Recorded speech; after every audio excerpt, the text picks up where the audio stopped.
Chair of the San Diego Housing Commission Board of Commissioners, and it is 9:03 on April 6, 2023, and I'm going to call the meeting to order. We are meeting in person this morning with commissioners, staff, and members of the public in attendance, and we have a quorum with 4 commissioners present. Video of today's meeting is also being live streamed online.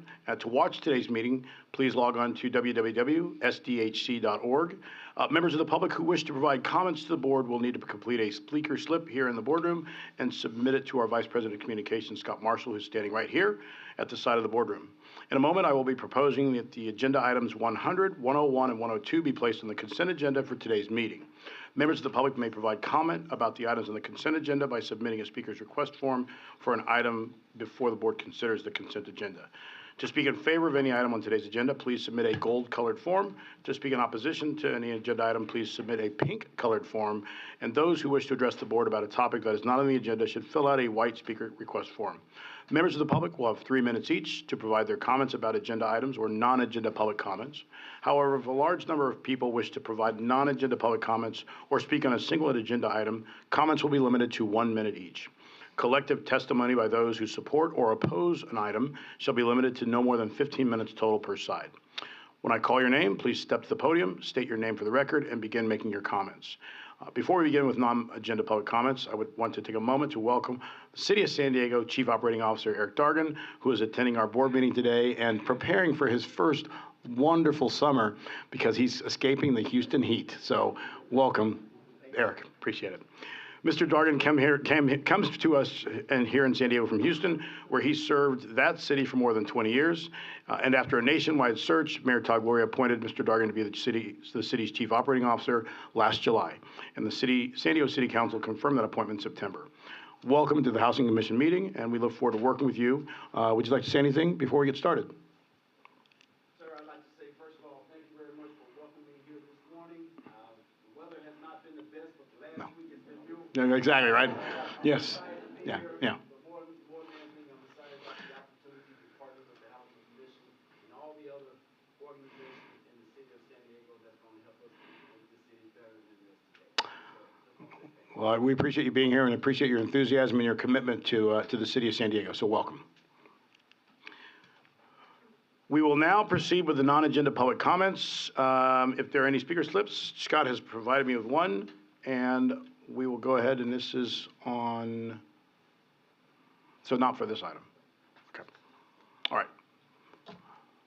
Waiting to see if there are any others.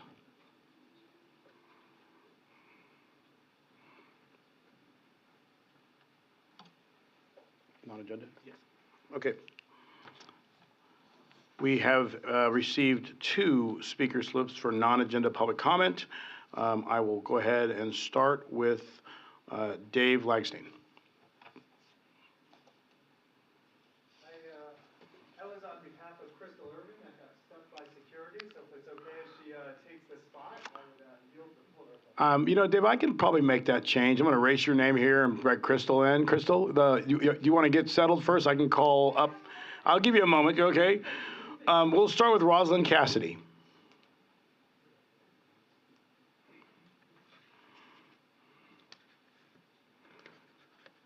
Good morning.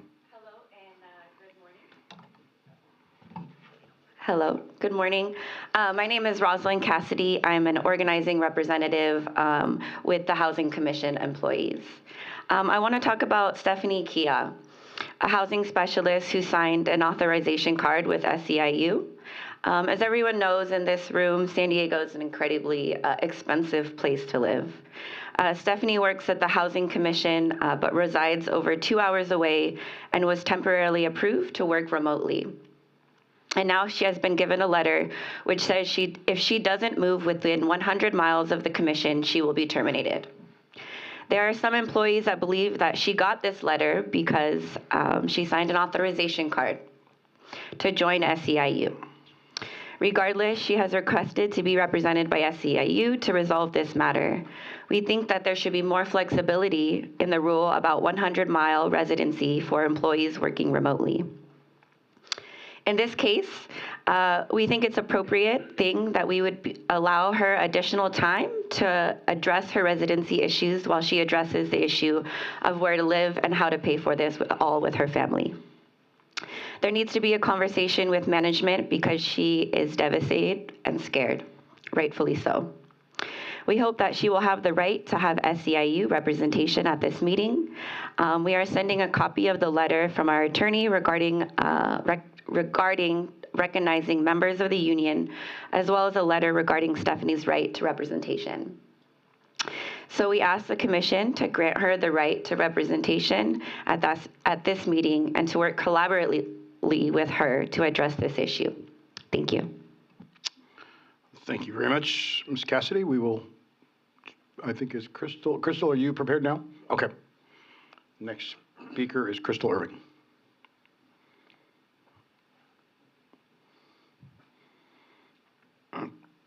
Good morning. Thank you for being amenable to change.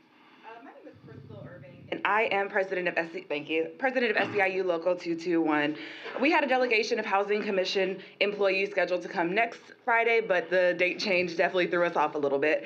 But I'm here to talk about a fundamental issue for the rights of workers to join together and use their collective voice to bargain and be represented by a union. And right now, this commission is standing in the way of that right here in California, in San Diego, and in 2023. Over 70% of the housing specialists signed an authorization card asking to be represented by SEIU on December 5th of last year. 4 months later, we still haven't gotten an official response from the commission. And I do want to thank Mitch Mitchell for having productive conversations with us, which led to a letter back with the commitment to give us a response within a month. I also want to give some context. This is a simple unit modification. All you have to do is read local rules, get the employees to sign cards, and then allow them to join the union, welcome them into the union. And I just want to give an example. In the city of Encinitas, we had a unit modification go forward, and we got a response within 48 hours. And so we're not questioning the legality of it. That's very important. We want to make sure things are done legally and appropriately. But of course, we know that legally, you can justify almost anything if anyone's been keeping up with Starbucks cases. This decision is having real-life consequences, as we heard from organizer Rosalind Cassidy, because she's in danger of termination, and she should have right to representation. So I just ask you all to do the right thing, make this modification, continue to meet with us and have these productive conversations. I appreciate the ones that have happened thus far, and we're looking forward to welcoming those members into our union. Thank you. Thank you very much. We appreciate your comments. Scott Marshall, any further non-agenda public comments? Okay. All right, seeing no further non-agenda public comments, I will now ask the commissioners if any of you would like to make any comments before we get into the agenda. Vice Chair Klempner. I just want to take a moment to thank our staff and also the council president and his office for the work that they're doing on the issue of transitional age youth. And obviously, we've had some challenges with this, with Golden Hall, in addition to the broader challenges of serving our unhoused population. But I know that in the past couple weeks, a lot of focus has been put on this, in particular as we work towards creating more space for those individuals in this building. And that in that opportunity that we're also taking time to look at ways to better serve the specific needs of that population as well as the LGBTQ plus population. And those are two populations that have unique challenges and vulnerabilities. And I think specifically with the transitional age youth, the effort that we're putting into providing some level of stability for individuals that in many cases have had no stability their entire lives, and the ability to have stable shelter is the one thing they have going right now. I think that's incredibly important, and I just want to say thank you to all the staff. Thank you, Vice Chair Klempner. Any further comments? I will also add a comment that I will once again express my appreciation for the staff as I did at the last meeting. It was an interesting statistic I read that in 2021, we were the 50th most expensive market in the world. In 2022, we became the 17th most expensive market. Or 2023, we're now the 17th most expensive market. And that means that the Housing Commission team, you have a tremendous job ahead of you. Trying to house both, as Vice Chair Klempner mentioned, TAY youth, but also just the number of people that are on the list awaiting a housing solution. So to the entire team, thank you very much for all you do. It is imperative, it is vital, and it is very much appreciated.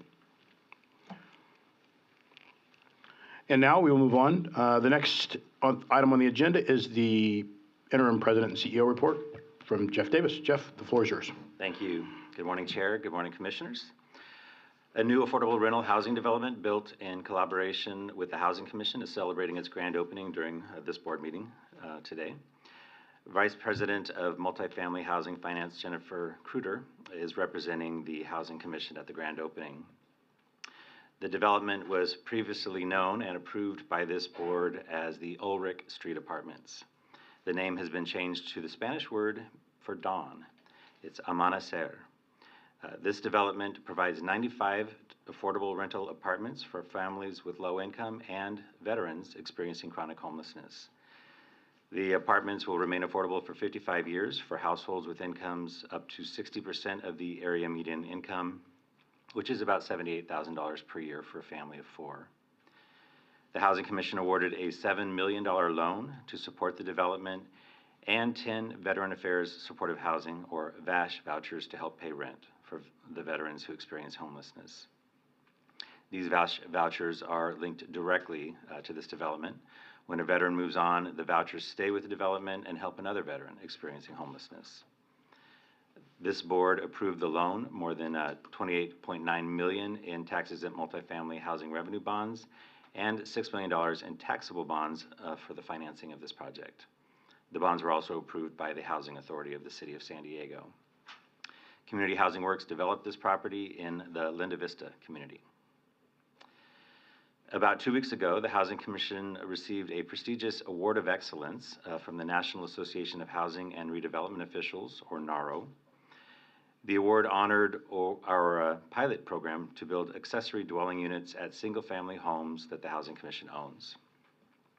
We also developed a comprehensive report to share the lessons that we learned to help San Diego homeowners interested in building ADUs on their property. Our program was one of only 20 programs or projects nationwide that received the NARO Award of Excellence this year. The Award of Excellence recognizes outstanding innovation and achievement in housing and community development programs throughout the country.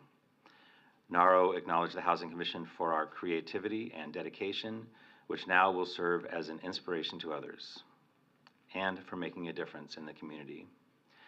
This award reflects our commitment to our core value of excellence and innovation in all that we do, as well as the leadership of this board and the outstanding work of our staff. Finally, I have an update for you about a Housing Commission partnership with the San Diego's Futures Foundation that I first mentioned to you last November. Through this partnership, we are making quality computers, laptops, and tablets available at no cost to our Achievement Academy participants and residents of the Housing Commission's affordable housing properties. These are devices previously used by Housing Commission employees for their professional responsibilities. The devices have been retired, but they remain in good condition. So we created a flyer in English, Spanish, Vietnamese, and Somali, and distributed it March 14th to Achievement Academy participants and Housing Commission residents. They had up until March 31st to sign up to be considered for one of the 80 devices that are currently available. They were able to sign up online, by email, or by phone. A total of 913 people signed up.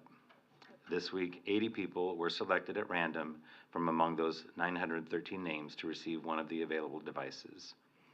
We will be notifying those people that they have been chosen and providing directions for them to pick up their devices from the San Diego Futures Foundation.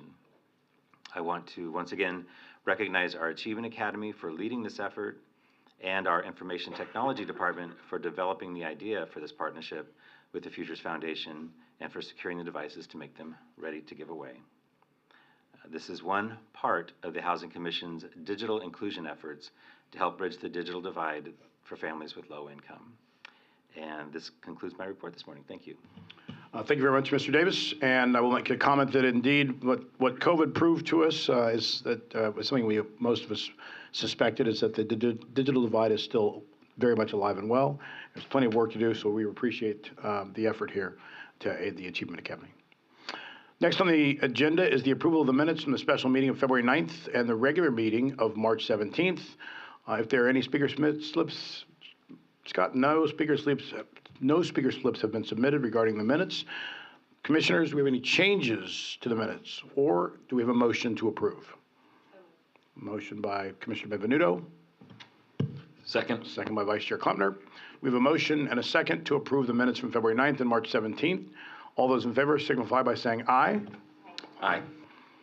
Okay. Any nays? The motion carries unanimously 4-0. As I said at the start of today's meeting, I am proposing the following items for the consent agenda today. Items 100, which is the application for the state's infill infrastructure grant catalytic qualifying infill area program, for those of you who are listening. Item 101, the approval of the contract with St. Vincent de Paul Village doing business as Father Joe's Villages to operate the Bishop Maher Interim Shelter Program. And item 102, approval of the operating agreement with San Diego Youth Services to operate the Youth Emergency Shelter Program for runaway and homeless youth. Scott Marshall, do we have any speaker slips for any of those? We do not. No speaker slips have been submitted for the recommended consent agenda items 100, 101, and 102. So that concludes the public comment period for these items. Commissioners, do we have any motions or comments? Comments or motions, sorry. I don't have a comment. I was going to move. Okay, we have a motion by Commissioner Vasquez. I move to approve the consent items 101, 100, 101, and 102.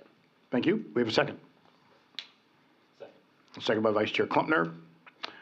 All right, so we have a motion and a second to approve items 100, 101, and 102 on the consent agenda. All those in favor signify by saying aye. Aye. Any those opposed? Seeing none, the motion carries 4-0 unanimously. All right, next up on the agenda is item 103, and this is the approval of the contract with the San Diego LGBT Community Center to operate the LGBTQ affirming shelter and outreach program for transition age youth. We will take public comments after the staff presentation. Casey Snell, Vice President of Administration of Homelessness Initiatives, and Jonathan Herrera, Special Programs Manager and Senior Policy Advisor, will present this item. Good morning to both of you. It's good to see you both. Good to see you. Please begin when you're ready. Good morning, Commissioners. We are here today to present staff's recommendation to approve the fiscal year 2023 agreement between the Housing Commission and the San Diego LGBT Community Center to operate the LGBTQ+ affirming shelter and outreach program for transition age youth. On June 13th, 2022, the City Council approved Resolution 314153 as part of the adoption of the fiscal year 2023 budget. The city's budget included a one-time allocation of $1.5 million to the Housing Commission to create an LGBT youth services and shelter program. The proposed program supports the Community Action Plan on Homelessness for the City of San Diego, as well as incorporates the principles of the region's Coordinated Community Plan to End Youth Homelessness and evidence-based practices from the Housing Our Youth initiative. Additionally, the program supports strategic priority number 4 of the Housing Commission's strategic plan for fiscal years 22 to 24. Specialized services for transition age youth are a critical element of the city's crisis response system. A recent study indicates that up to 50% of adults experiencing chronic homelessness had their first experience in homelessness between the ages of 16 and 25. In addition, up to 40% of youth experiencing homelessness identify as LGBTQ+, which is twice the rate as their non-LGBTQ+ peers. Once fully operational, the program will provide up to 45 beds in a non-congregate and congregate shelter setting for transition age youth experiencing unsheltered homelessness in the city. The San Diego LGBT Community Center is the lead applicant and is partnering with San Diego Youth Services and the YMCA of San Diego County, which will share operational and service delivery responsibilities. The 3 partnering agencies will leverage resources and specialized service networks to meet the needs of youth and their families. The selected operator is working to secure a permanent site and has identified 2 interim locations that can serve up to 21 youth to begin operations in late April and early May. The program will operate 24 hours a day, 7 days a week. Referrals into the program will be facilitated through the Coordinated Shelter Intake Program, which the Housing Commission administers. The program will be LGBTQ+ affirming, however, it will serve any eligible transition age youth, regardless of whether they identify as LGBTQ.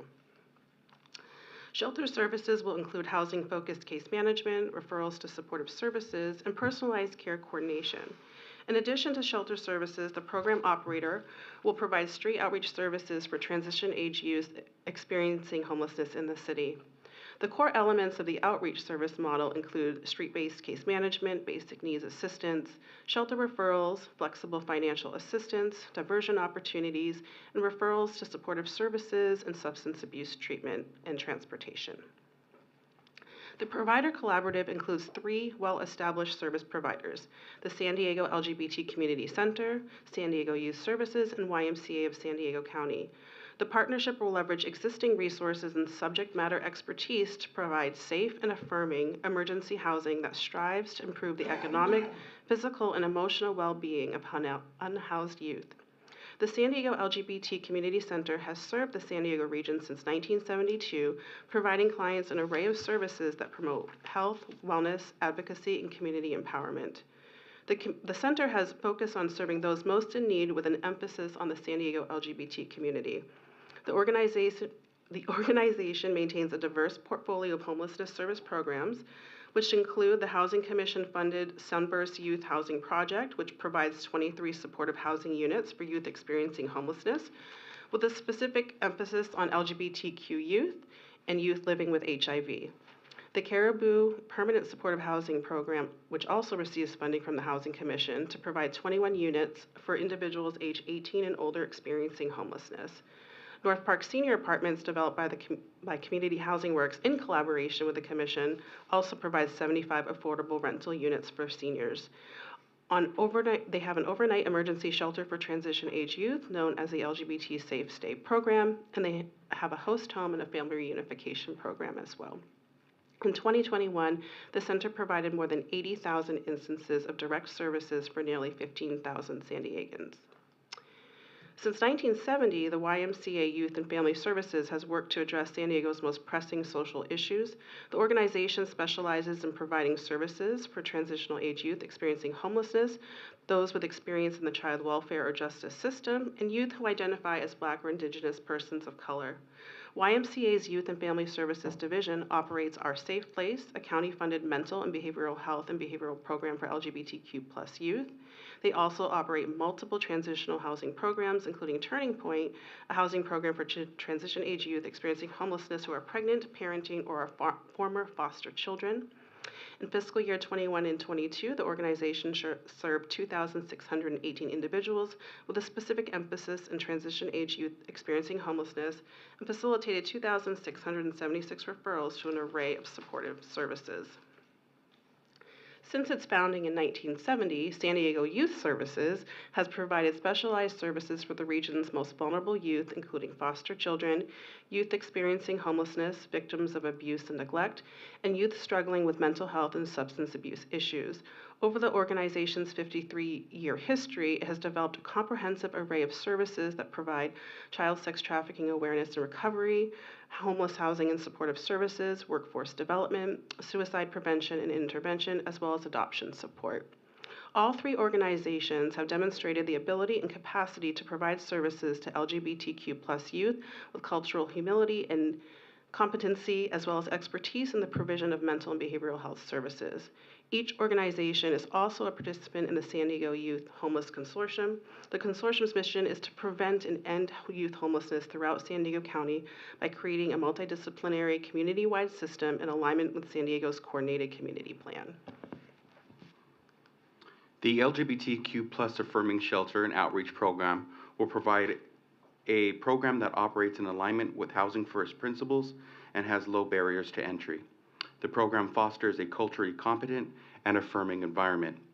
Basic shelter services include, but are not limited to, appropriate residential services and staffing, a maximum of 45 beds with residential furnishing, a minimum of 2 meals per day, showers, wash stations, restrooms, laundry facilities, or laundry services, and on-site personal property storage, routine operating and client supplies, as well as telephone access, message services, and mail service.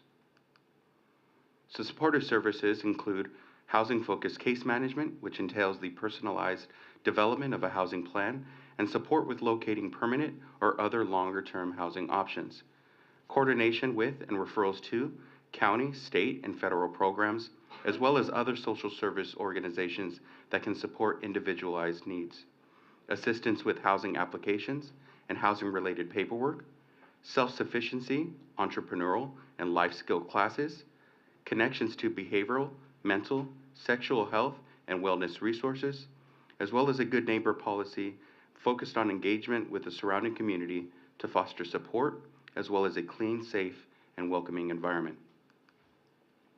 On June 30th, 2022, the Housing Commission issued a request for qualifications, or RFQ, seeking to increase the availability of shelter resources. The RFQ was posted and made available for download on the Planet Bids website through both the Housing Commission and the City of San Diego's portals. 393 notifications were sent through the Planet Bid system, and 36 potential bidders downloaded the solicitation. At the RFQ closing on July 25th, 2022, proposals were received from 4 respondents: Father Joe's Villages, the Salvation Army, Equitable Solutions, LLC, and the San Diego LGBT Community Center. A source selection committee evaluated, scored, and ranked the responses based on the following criteria: respondent's profile, capacity and readiness, service delivery model, and qualifications, as well as equity and inclusion.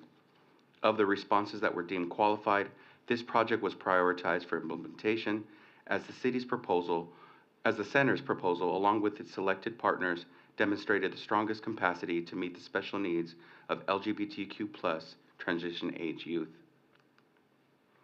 As outlined in the table on this slide, operating costs for the initial contract term are $774,609, which also includes the Housing Commission's administrative costs. Funding for the LGBTQ+ affirming shelter and outreach program for transition age youth will be provided through an allocation of city general funds. Future contract terms are contingent on funding being made available through the city's annual budgeting process. Housing Commission staff recommend that the Board of Commissioners take the action detailed in the staff report and shown on the following slides.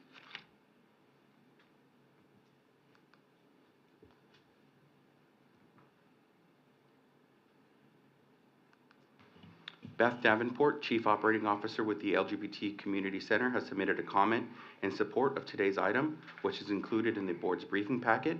We are also joined by Stephen Gillet, Associate Executive Director with the San Diego Youth Services Organization. That concludes our presentation. We're available to answer any questions. Thank you very much, Casey and Jonathan. Excellent job. We have one speaker slip that has been submitted on item 103, and it is Samantha Swimney. Please come to the microphone. Thank you.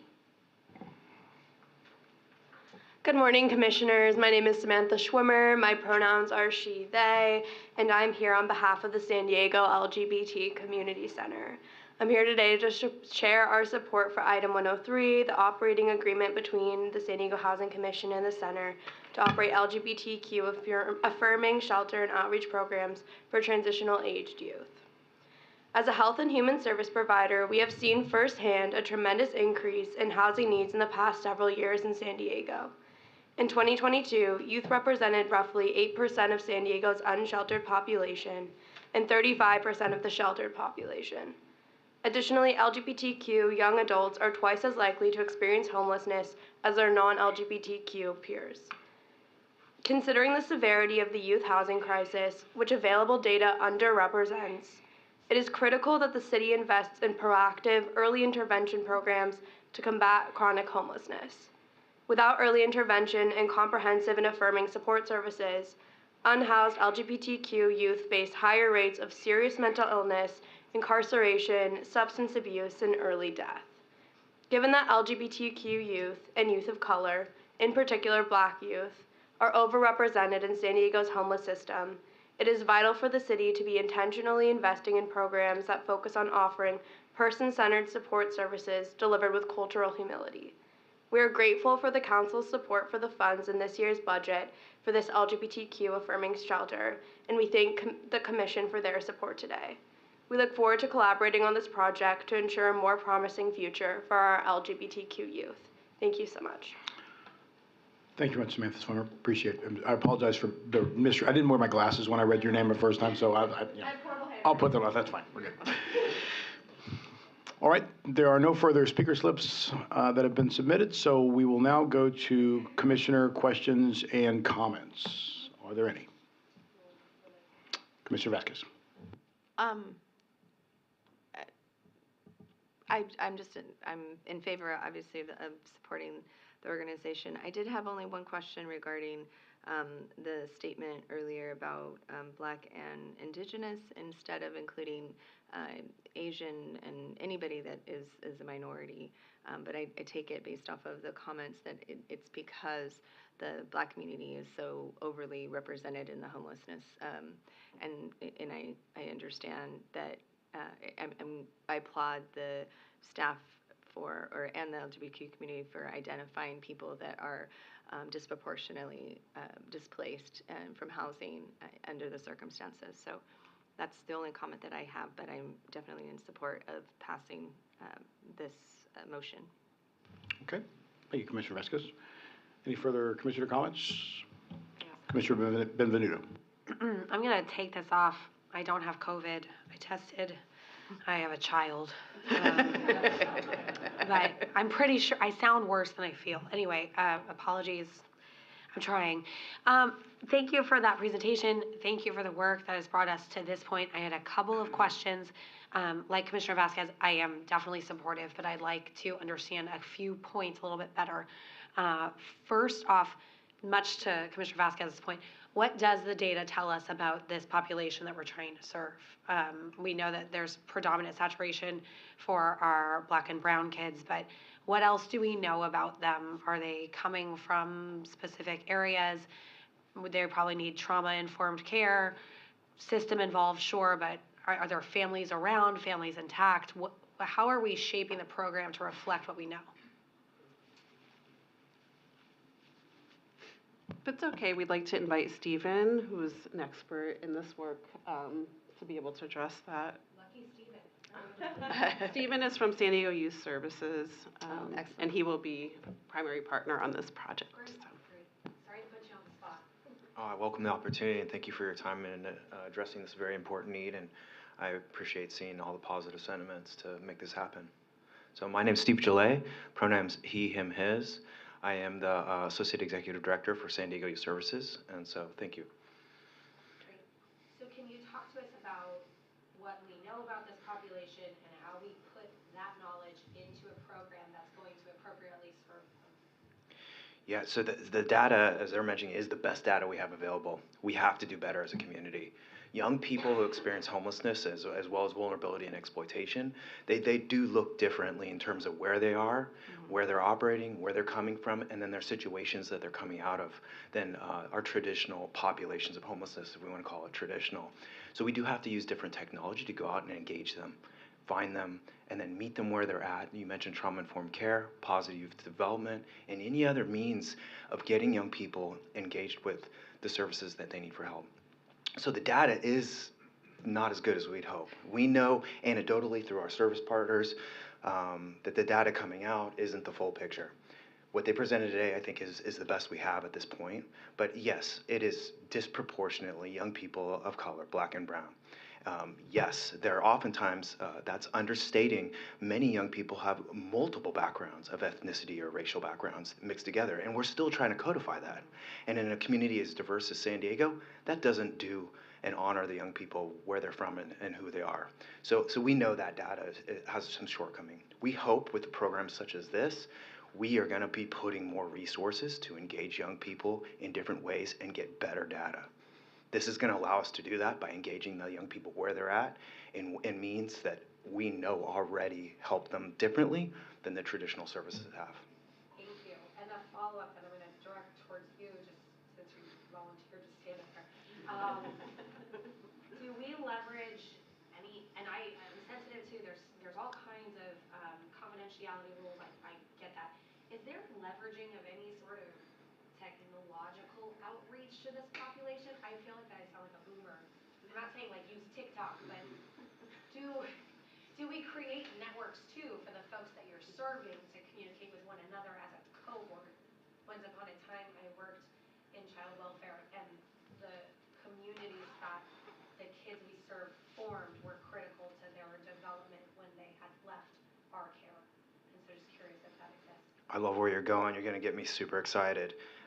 The reality is, we can do much better, all of us as a community, as you mentioned right from the start. These are young people, and if we do this now, we are not going to have to deal with the level of trauma severity and chronic issues on down the road. So to your point, using any available technology, innovation, the young people themselves to give us feedback. I mean, they're doing incredible focus groups, engaging us around the focus groups, the youth action boards.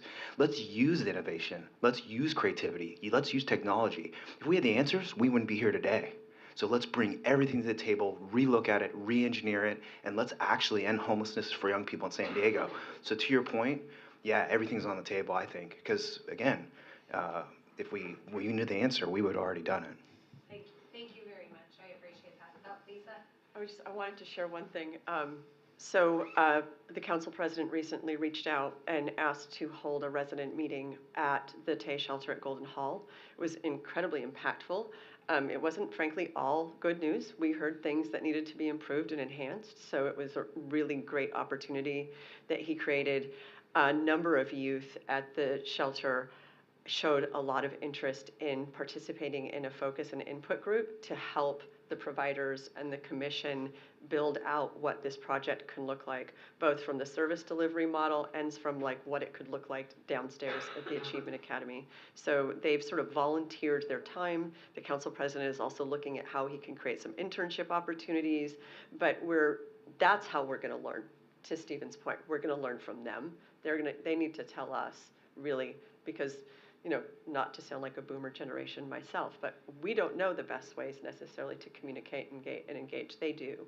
So that was an opportunity that the council president that created. A lot of youth are coming in and getting involved in that, and Jonathan and his team will be working with Stephen and the center's team as well in kind of facilitating that going forward. Thank you. I mean, it's obvious, and it's blinking at me, whatever. I can appreciate that this is a tragic scenario we're in, but I feel really heartened by the group that we've gotten together. It does seem like it couldn't have happened at a time where there was better leadership situated to meeting the population where they are.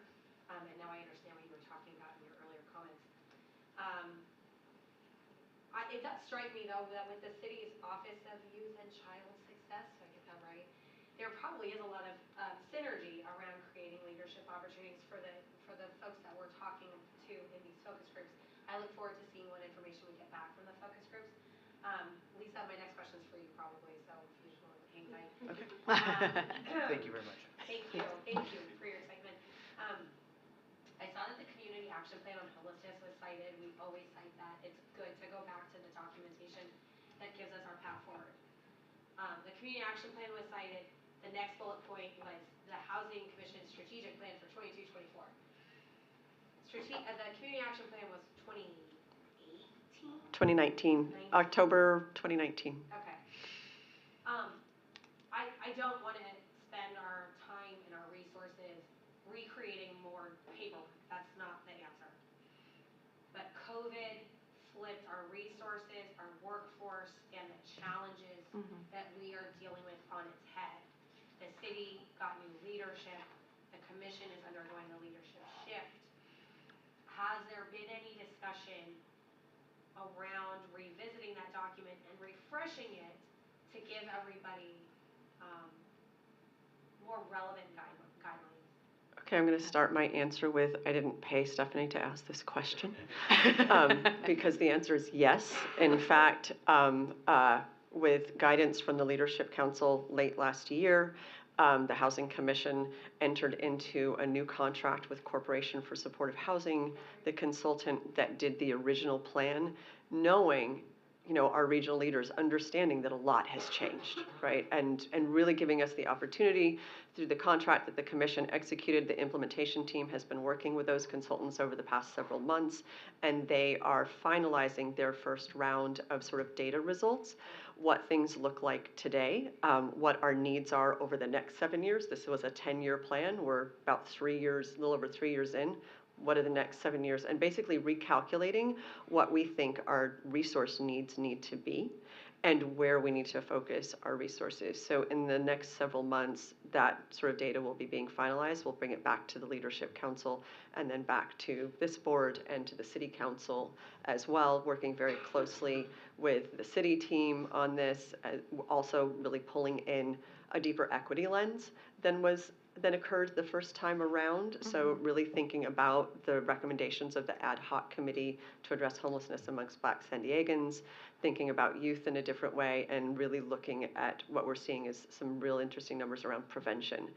We have seen some progress. In fact, in some ways more than we expected, some early indications that we're really doing a good job in getting to chronic homelessness and some of those harder to house.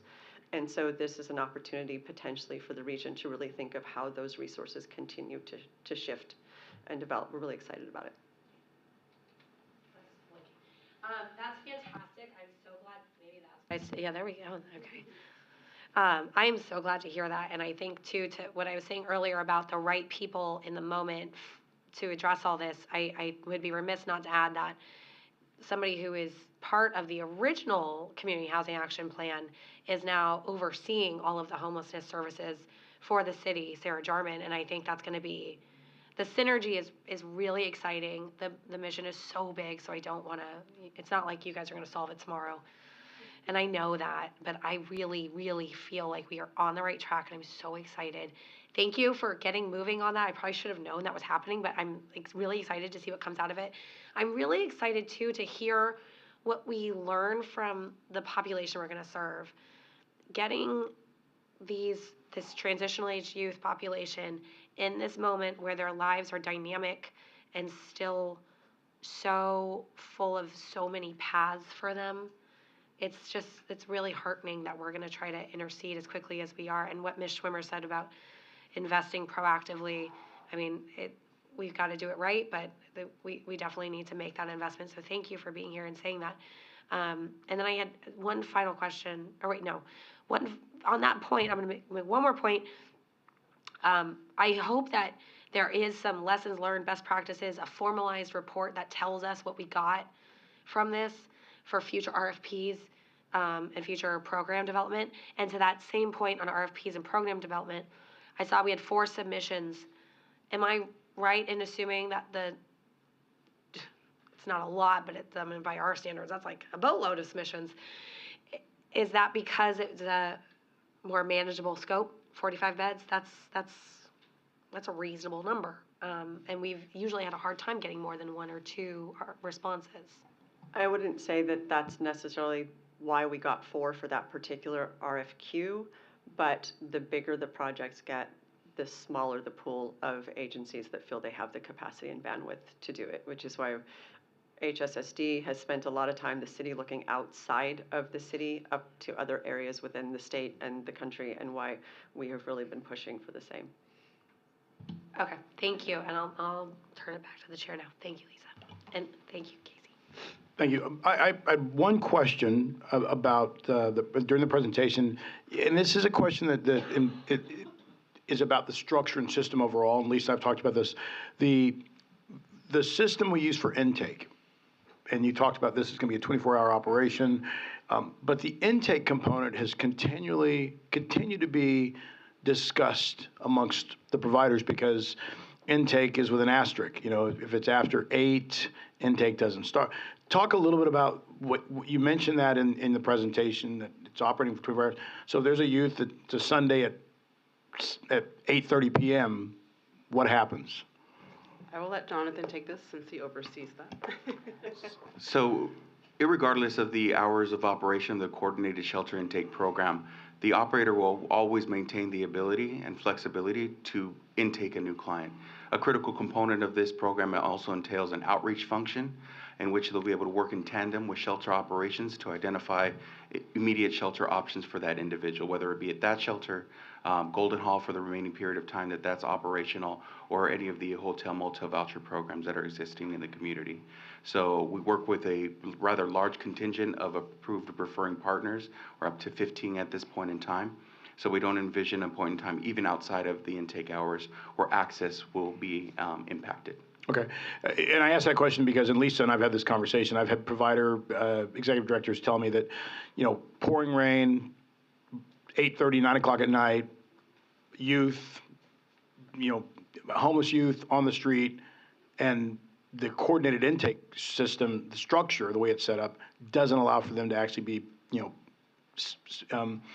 to participate in the intake process and get out of the cold and rain. And so I think it's something I'm always curious about how we improve that. In those scenarios, they'll be able to work directly either with the associated outreach team or with the shelter operator to facilitate that referral. Okay. Lisa? I'm just going to do a plug. We can run it 24 hours a day. We just need the money. I'm not saying it should come from here, but we run 7 days a week from about 8 a.m. to 4 p.m. so that people across the system can access. But it is the expectation on the providers that just because coordinated intake closes at 4 does not mean no intakes happen. Okay. There is an expectation on providers to have that availability, to have people be able to walk up, to have people be able to call and take people in. So if we are hearing that that isn't happening, then that's where Jonathan and Casey remind them of their contractual obligations and try to identify what's the barrier, if there is a barrier that's keeping that from happening. So this is to create more access and a more accessible bed that meets someone's needs, because we know every bed that's available in the system, so we can tailor it to that person's needs. But when intake is closed, shelter providers should still be able to take people in. Okay, I think there's some, at least I appreciate that. You and I've talked about this. I've heard this from a number of providers where they're frustrated, and they always say it's because of the regional task force. I get all kinds of answers about why it doesn't work. Bless you. But in the end, in particular where I was concerned is the last 3 months where we've had more rain than ever. It's been colder. We had the coldest March in forever.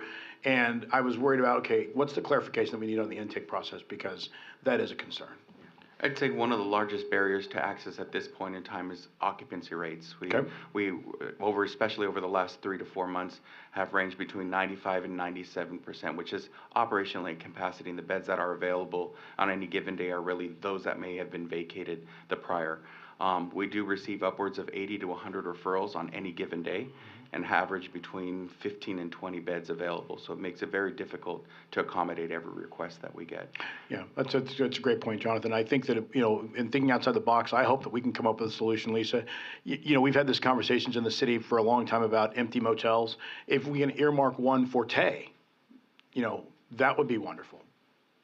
Innovative, but, maybe there are motel operators who would say, listen, if it's for Tay, yes, intake will be that backup structure. So I just think we need to think about it a little more aggressively, in particular for this population.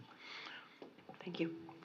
I will end with my comments here on this, which is, you want to say something? Yeah. Okay, go ahead.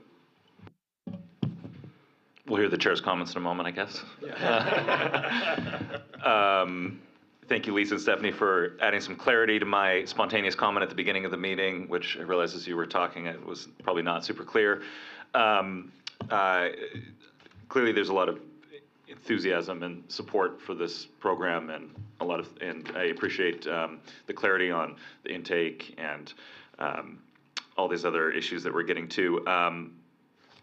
Commissioner Benvenuto's comments and questions got to a number of questions that I had, so I'll just sort of add to conclude some of that.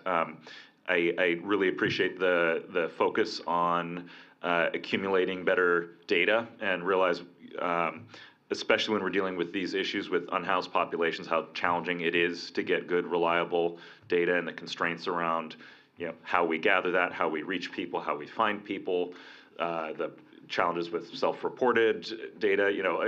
I fully appreciate how difficult it is for us to get a clear picture of who it is we're trying to serve and what exactly their needs are. I think one of the big advantages with investing in this program specifically is what has already been stated, that this is an opportunity for us to get better, more reliable picture of the situation and how we can improve it. And so I hope that over the next couple of years, that when this comes back around, that we do have better information available to us. And especially, I really appreciate the focus on both the qualitative and the quantitative. The focus groups being done with Tay themselves to get qualitative input, because many of those things are, so simple, right? But we're only really going to hear it from them if we ask. One of the anecdotes I heard was about the water supply, and a pallet of water bottles is a easy solution that I believe we got in immediately. Essentially we just needed to know that was needed. Another example comes to mind when I toured Golden Hall a couple years ago. There were a lot of comments about something I never would have thought of, which was it is a carpeted space, and many of the spaces that the residents there had been staying in were not. It was concrete, etc. And the feedback that it felt much more like they were staying in a hotel or a more warm environment, reduce the sound, so that type of qualitative input I think is incredibly important. On the quantitative side, I appreciate, is it Samantha from the center? I appreciate your letter that you gave us with some of these statistics. I do have a couple questions if we happen to know the answers here. It is fantastic that we are overlapping the program here between these two communities where there's a huge amount of overlap. And I think from an efficiency standpoint, it makes a lot of sense for us to have a program that is dealing with this overlapping population. From just a moral imperative, I mean, these are layers of vulnerability that are stacked on top of each other, and focusing where we have the most vulnerability makes a lot of sense. The fact that TAY, as it was pointed out, are early in their unhoused experience, and the risk factors and the likelihood that they experience chronic homelessness goes way up. And so that early intervention is so important. I mean, the amount of money that we're spending on homelessness programs in general is becoming staggering, and early interventions we know have long-term benefits for us. One of the questions I have about that overlap, though, is that obviously there's some things left out of the overlap, and this is the problem that we deal with constantly, just with the limitation of our resources. Do we know the percentage of TAY that fall into the LGBTQ plus category, which I know that it is disproportionate, and vice versa? So I'm curious how many LGBTQ plus individuals are outside of the age range, and I'm curious how many youth are outside of the LGBTQ plus. And I realize that in one of those cases, this program is inclusive of them, and it's only not inclusive when it comes to the age factor, which makes perfect sense. But do we have data about that? Unfortunately, we do not. It's not data that's collected for homeless services programs, so it's not something that's tracked like, it's not a demographic, somebody's identity. So obviously we track gender, but. Did we ask, or sorry, not necessarily we, was that question asked in the recent point in time count? I seem to recall there being a question about LGBTQ plus status or identity. I think in the point in time count, it's just transgender. So Okay. it's not specific, it's sort of a broad category. And HMIS doesn't do a good job of collecting that kind of data. Part of it is because you don't want to ask questions that might make someone uncomfortable and create a barrier for folks accessing. But what that means is it's harder to get to the information, like Stephen was talking about, and I'm sure Samantha can speak to it too. It's harder to get to that information. And actually, before the board meeting started, we were having a conversation about maybe doing some adult focus groups from the LGBTQ plus community, so that we could at least work within our existing resources to see how we could, absent having a dedicated affirming space for adults, is there a way that we could tweak our existing resources or spaces within our existing resources to be more culturally competent and affirming? And so that was sort of literally just a conversation we were having before we started, and sounds like something that obviously is something we were interested in and that the board is interested in too, because there are probably things we can do with an existing space for that sort of adult population that we're missing. appreciate you being ahead of my mental curve here Only again. by a little. You're hard to stay on top of. That makes perfect sense to me. I'm thinking back to the point in time count this year, and I totally understand. Yeah, we have to be very mindful of the importance of keeping somebody engaged in that questionnaire at 4:30 in the morning.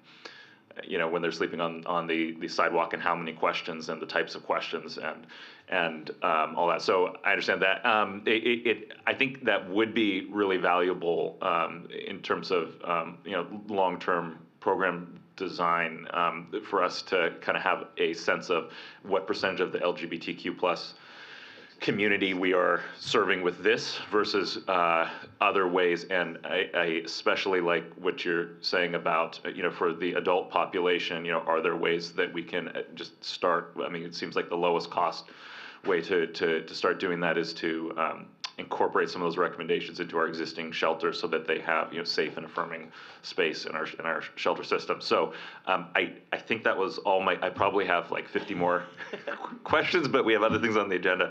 And so thank you so much for everybody working on this. Yeah. We'll also have a conversation with our TFH, and if there's data that they have that can give us at least some broad information, we'll bring that back.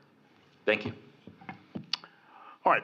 I will just end with some quick comments about this discussion. First of all, one of the things that really makes me happy about this is the collaborative. My first board service was with San Diego Youth and Community Services when the community, right? You remember that? My first board ever, and we were focused on young teen mothers who were suffering from homelessness, and when we bought Wing Street, to see the organizations working together to address this space is so important. And I will agree with my colleagues, the data. You don't know where you need to improve unless you're actually looking at data that tells you where you have holes and gaps that you need to address. And so I agree that it'll be interesting to see what data we collect, and the next time this comes around, that will be important. The facts are that you can't be an evolving city unless you're always looking at the problems that you need to address and improve and enhance.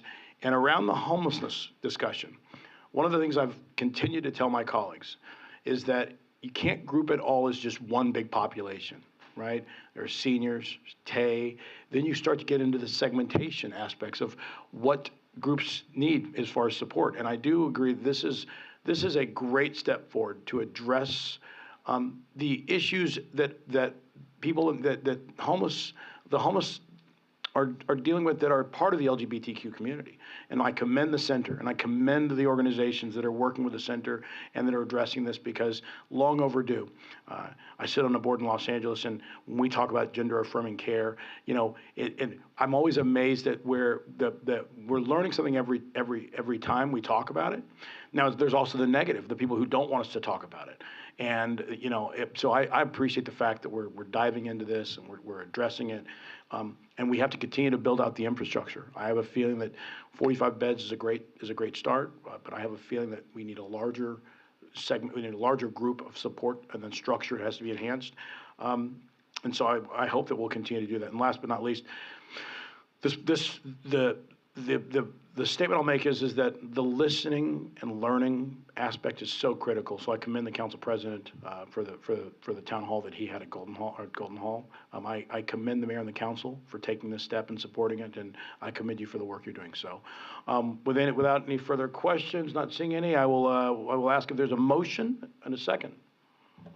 So moved. Motion by Vice Chair Klumpner. Second by Melinda Vasquez. Second by Commissioner Vasquez. Seeing no further comments, all in favor signify by saying aye. Aye. All right. No nays. The motion carries unanimously, 4-0.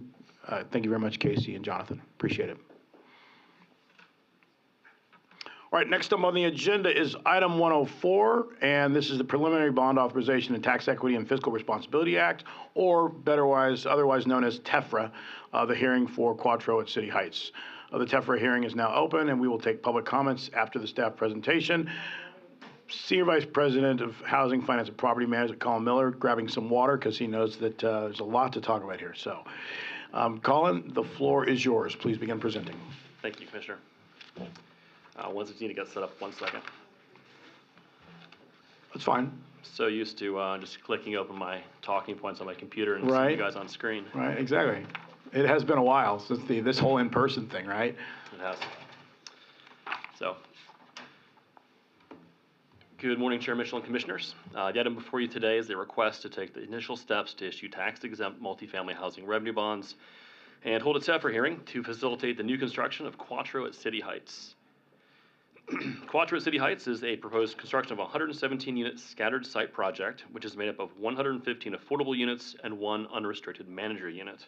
The project will be located at 4050 El Cajon Boulevard, as well as 3951, 4050, and 4102 through 4122 University Avenue South in the City Heights neighborhood of Council District 9. The proposed project's 115 affordable units will consist of 1, 2, and 3-bedroom units. All units will be for households with income levels ranging from 30 to 60% of area median income for the next 55 years. Now that translates to household incomes of $27,350 per year to $78,060 per year for 1 through 4-person households. Now this development is unique in that it is comprised of 4 Quattro locations. Quattro City Heights will also include approximately 15,000 square feet of commercial space.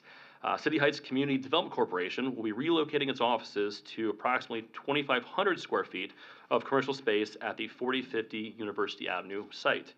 United Women of East Africa will purchase the 12,500 square feet of commercial space at the 4102 to 4122 University Avenue site. United Women of East Africa will partner with other local immigrant groups to make immigrant services available to the City Heights community at one convenient location. The commercial cold shell development costs will be covered by the commercial tenant contribution of approximately $4 million. Please note that the tax-exempt bonds will not be used to finance the commercial portion of the development. Any tenant improvements expected to be made to the commercial portion will be the responsibility of the tenants, and tenant improvements will be completed at a later date. The developer, Wakeland Housing and Development Corporation, is an experienced award-winning developer. With respect to the proposed development, they received an award through the Housing Commission's FY22 NOFA of 48 project-based vouchers for the development. These vouchers will be available for individuals not experiencing homelessness with incomes up to 50% of area median income. Services for the tenants will be provided by City Heights Community Development Corporation. Additionally, Interfaith Community Services will provide services for the 30 veterans experiencing homelessness and are included in the operating budget. This slide shows the site map of the proposed developments. The sites are located along University Boulevard and El Cajon Boulevard in the City Heights neighborhood, as previously mentioned. North Park Produce and the Copley Price YMCA are both within half a mile of the sites. The nearest bus stops are the blue lines 1 and 60 and red lines 215 and 235, both less than 1/10 of a mile away. The total development cost of the project will be approximately $81.9 million, which equates to a per unit cost of approximately $700,363 per unit. Now that cost does include the aforementioned 15,000 square feet of commercial space. With the costs associated with the commercial space removed, the cost per unit drops to $666,073 per unit.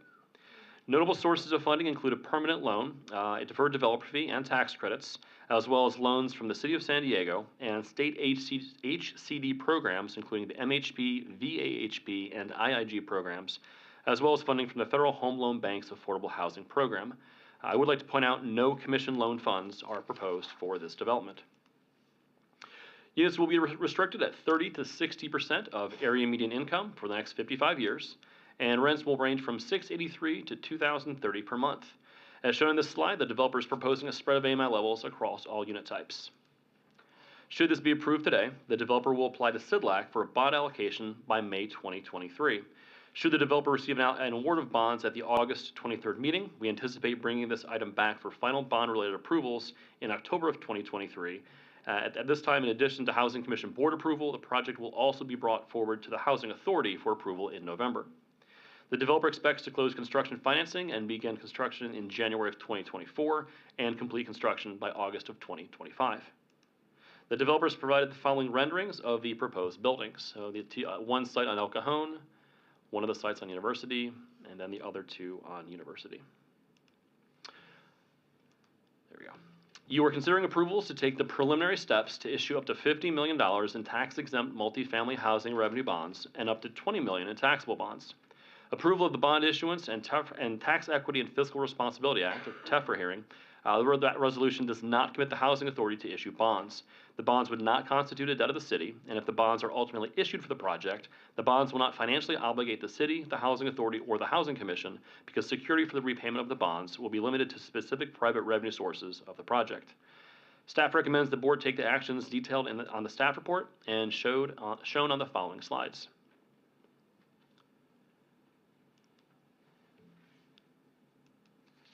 I, along with representatives from the developer, are here to answer any questions you may have. Thank you.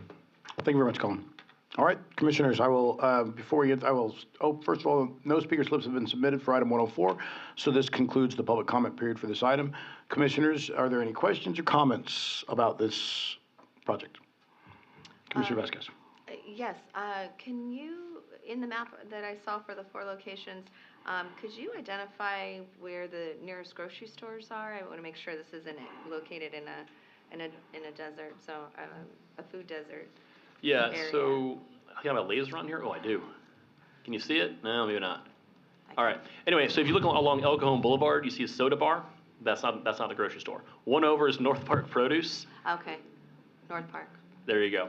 And then further, and that's within a half mile of the sites. Further to the west is the Pancho Villa Farmers Market. So not within a food desert. No, within a mile, but not necessarily on, what is that, east of the major highway, or major road, I guess. Is it 805? Is Or the 15? Yeah, it's the 15. Yeah, the 15 right there. I'm just thinking of people that walk or have disabilities. 'Cause Yeah, so the El Cajon Boulevard corridor, I live not too far from there, is a walkable corridor. Okay. Same thing with the university. So they're not actually crossing a freeway. Okay. But I definitely understand your point. I think, does the Target also have groceries right there is it on University? Yeah, I believe they have a limited grocery. Limited grocery? Okay, thank you. It's a good question, Commissioner Vasquez. Further questions? Comments? Commissioner Benvenuto. Apologies again. Got to be here for quorum, though.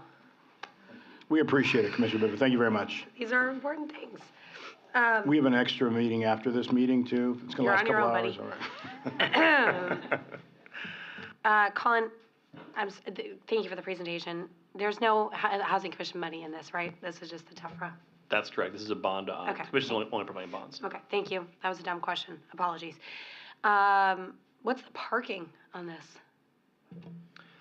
So there's limited parking for these individual sites. I'd ask the developer to give us a breakdown of the parking by site if you're looking for an actual unit count. No, just kind of thinking with the larger financing stack with the parking and then the parking that might be, I don't know, appropriate for the commercial that's also going in. Yeah, I'd ask the developer to come up. Thanks.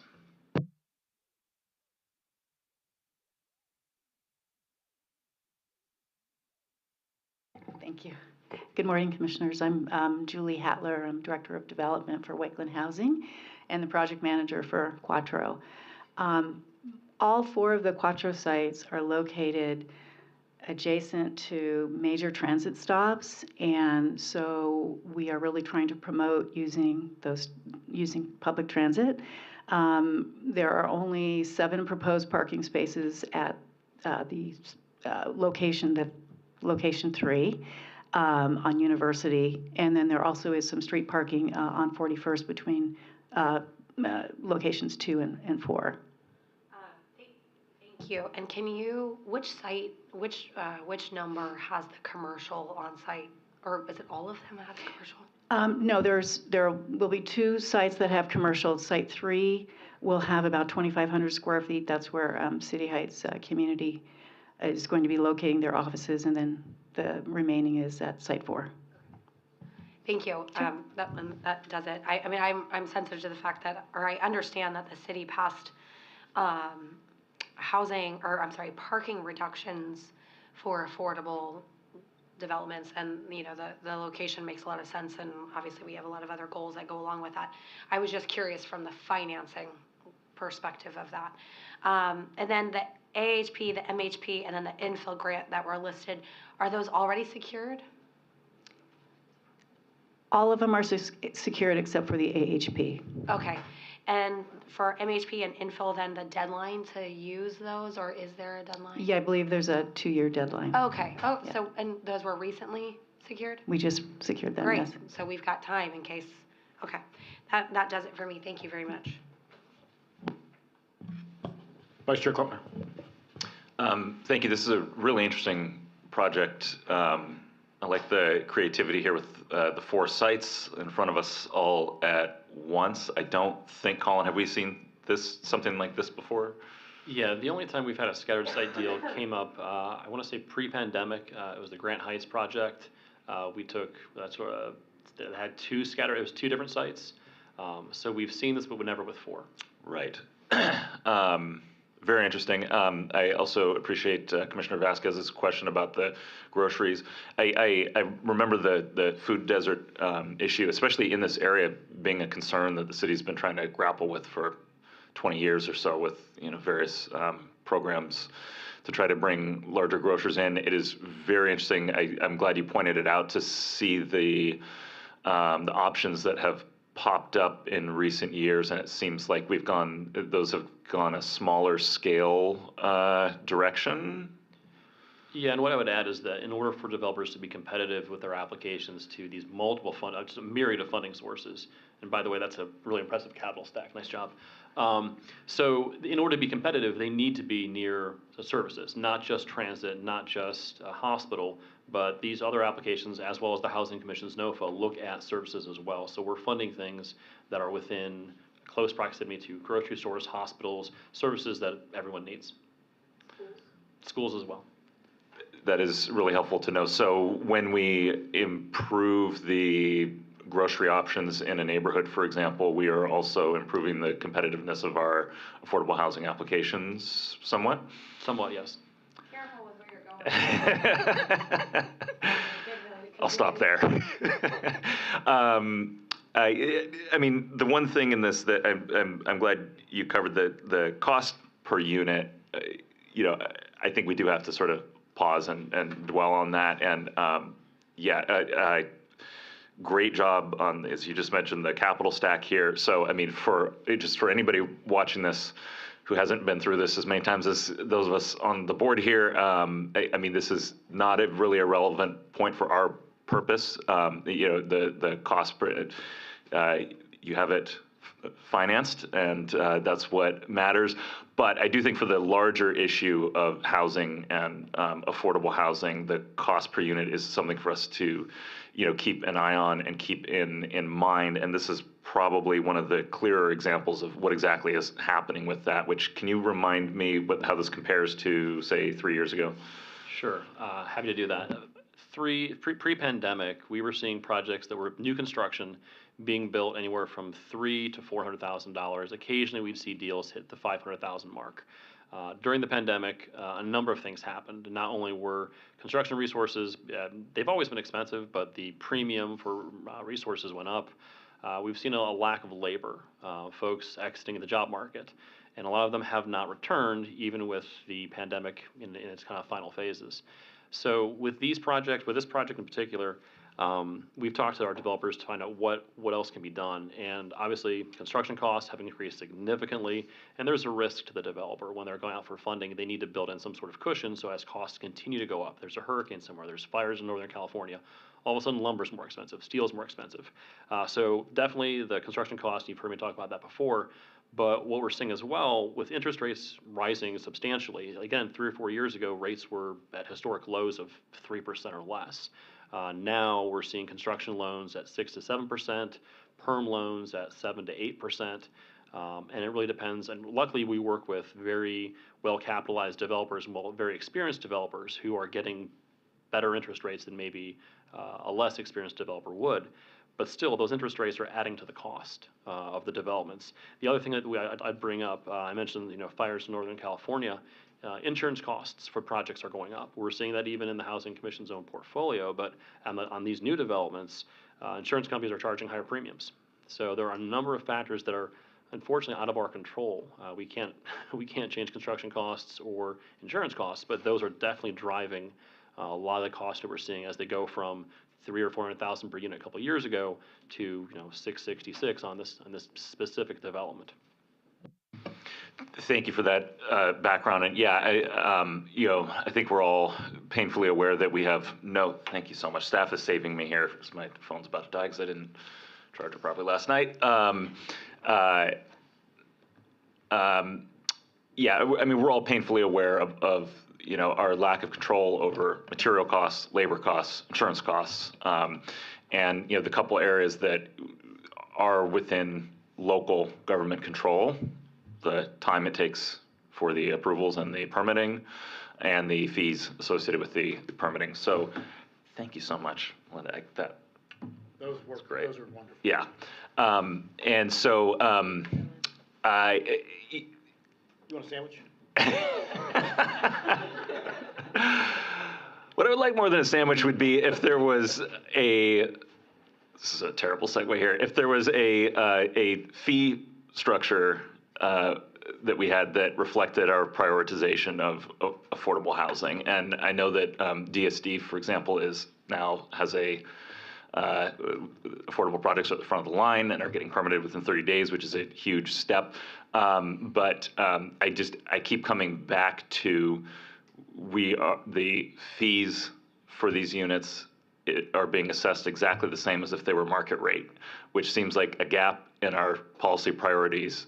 We're obviously prioritizing affordable housing with funding that we're approving today, with the way that we're ordering which projects get permitted at DSD. We're not prioritizing it, though, in the cost, and the cost on some of these projects is significant.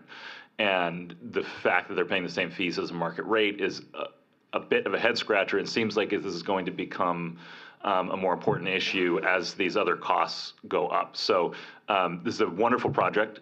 Happy to support it, but I did want to sort of take the opportunity to flag that component of the ways that we can work to try to control the costs. Yeah.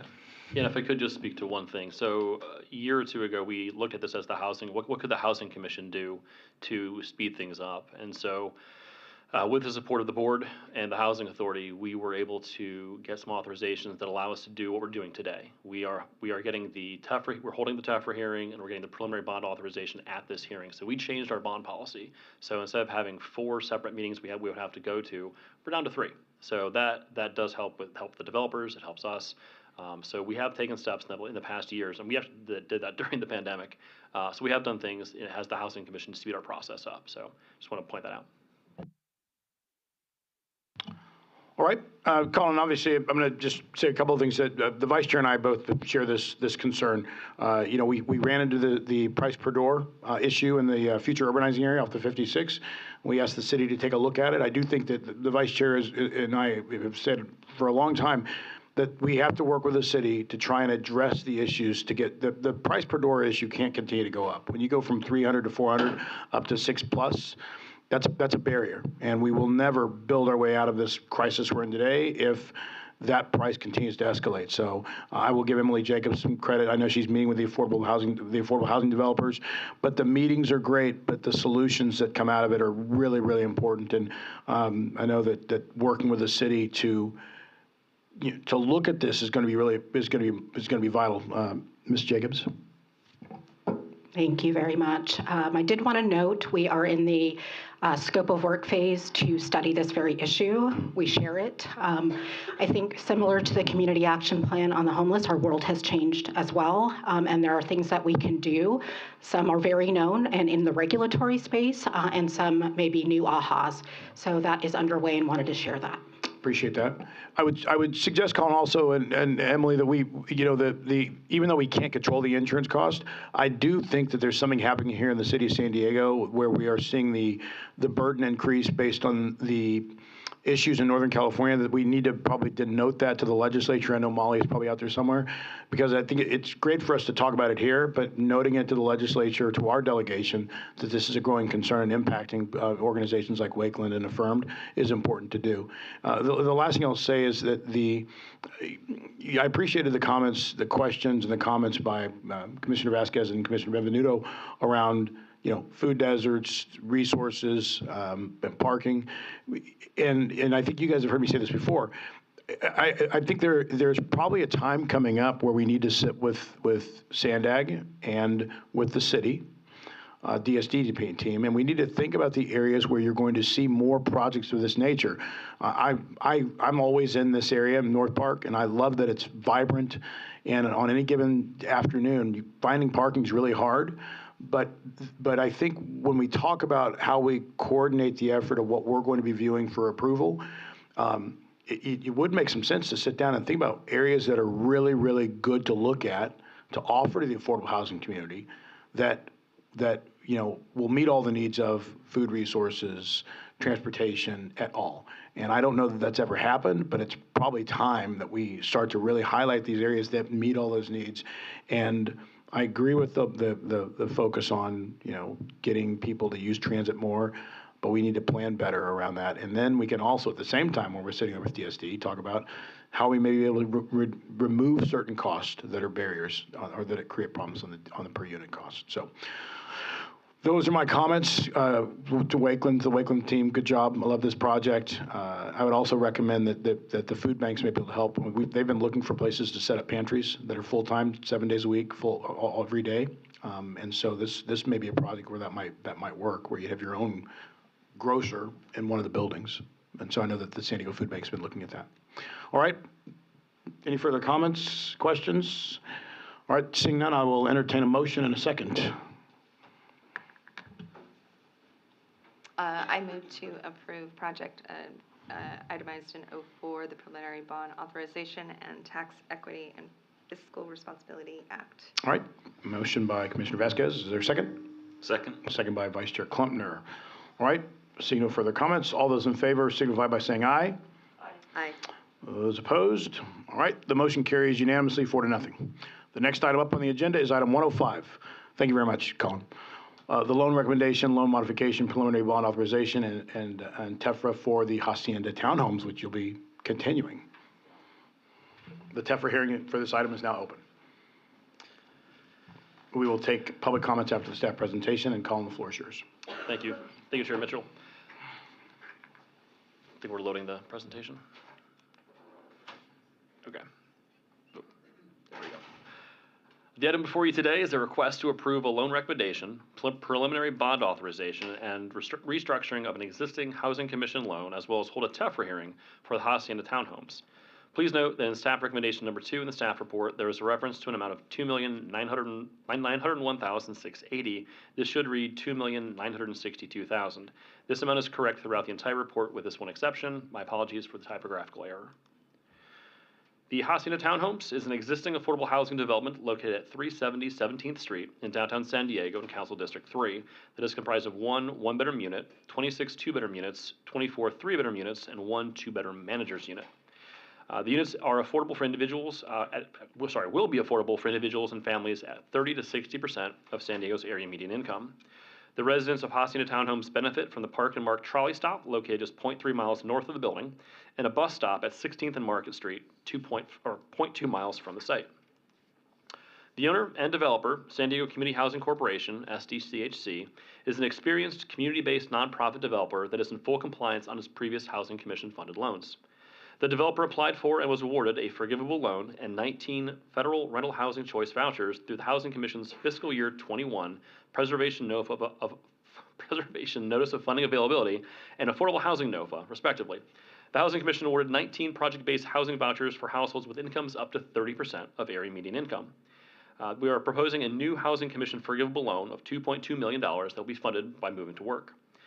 For some background, in 1992, the Housing Commission entered into a residual receipts loan for the property, which is now currently estimated at $2,962,000.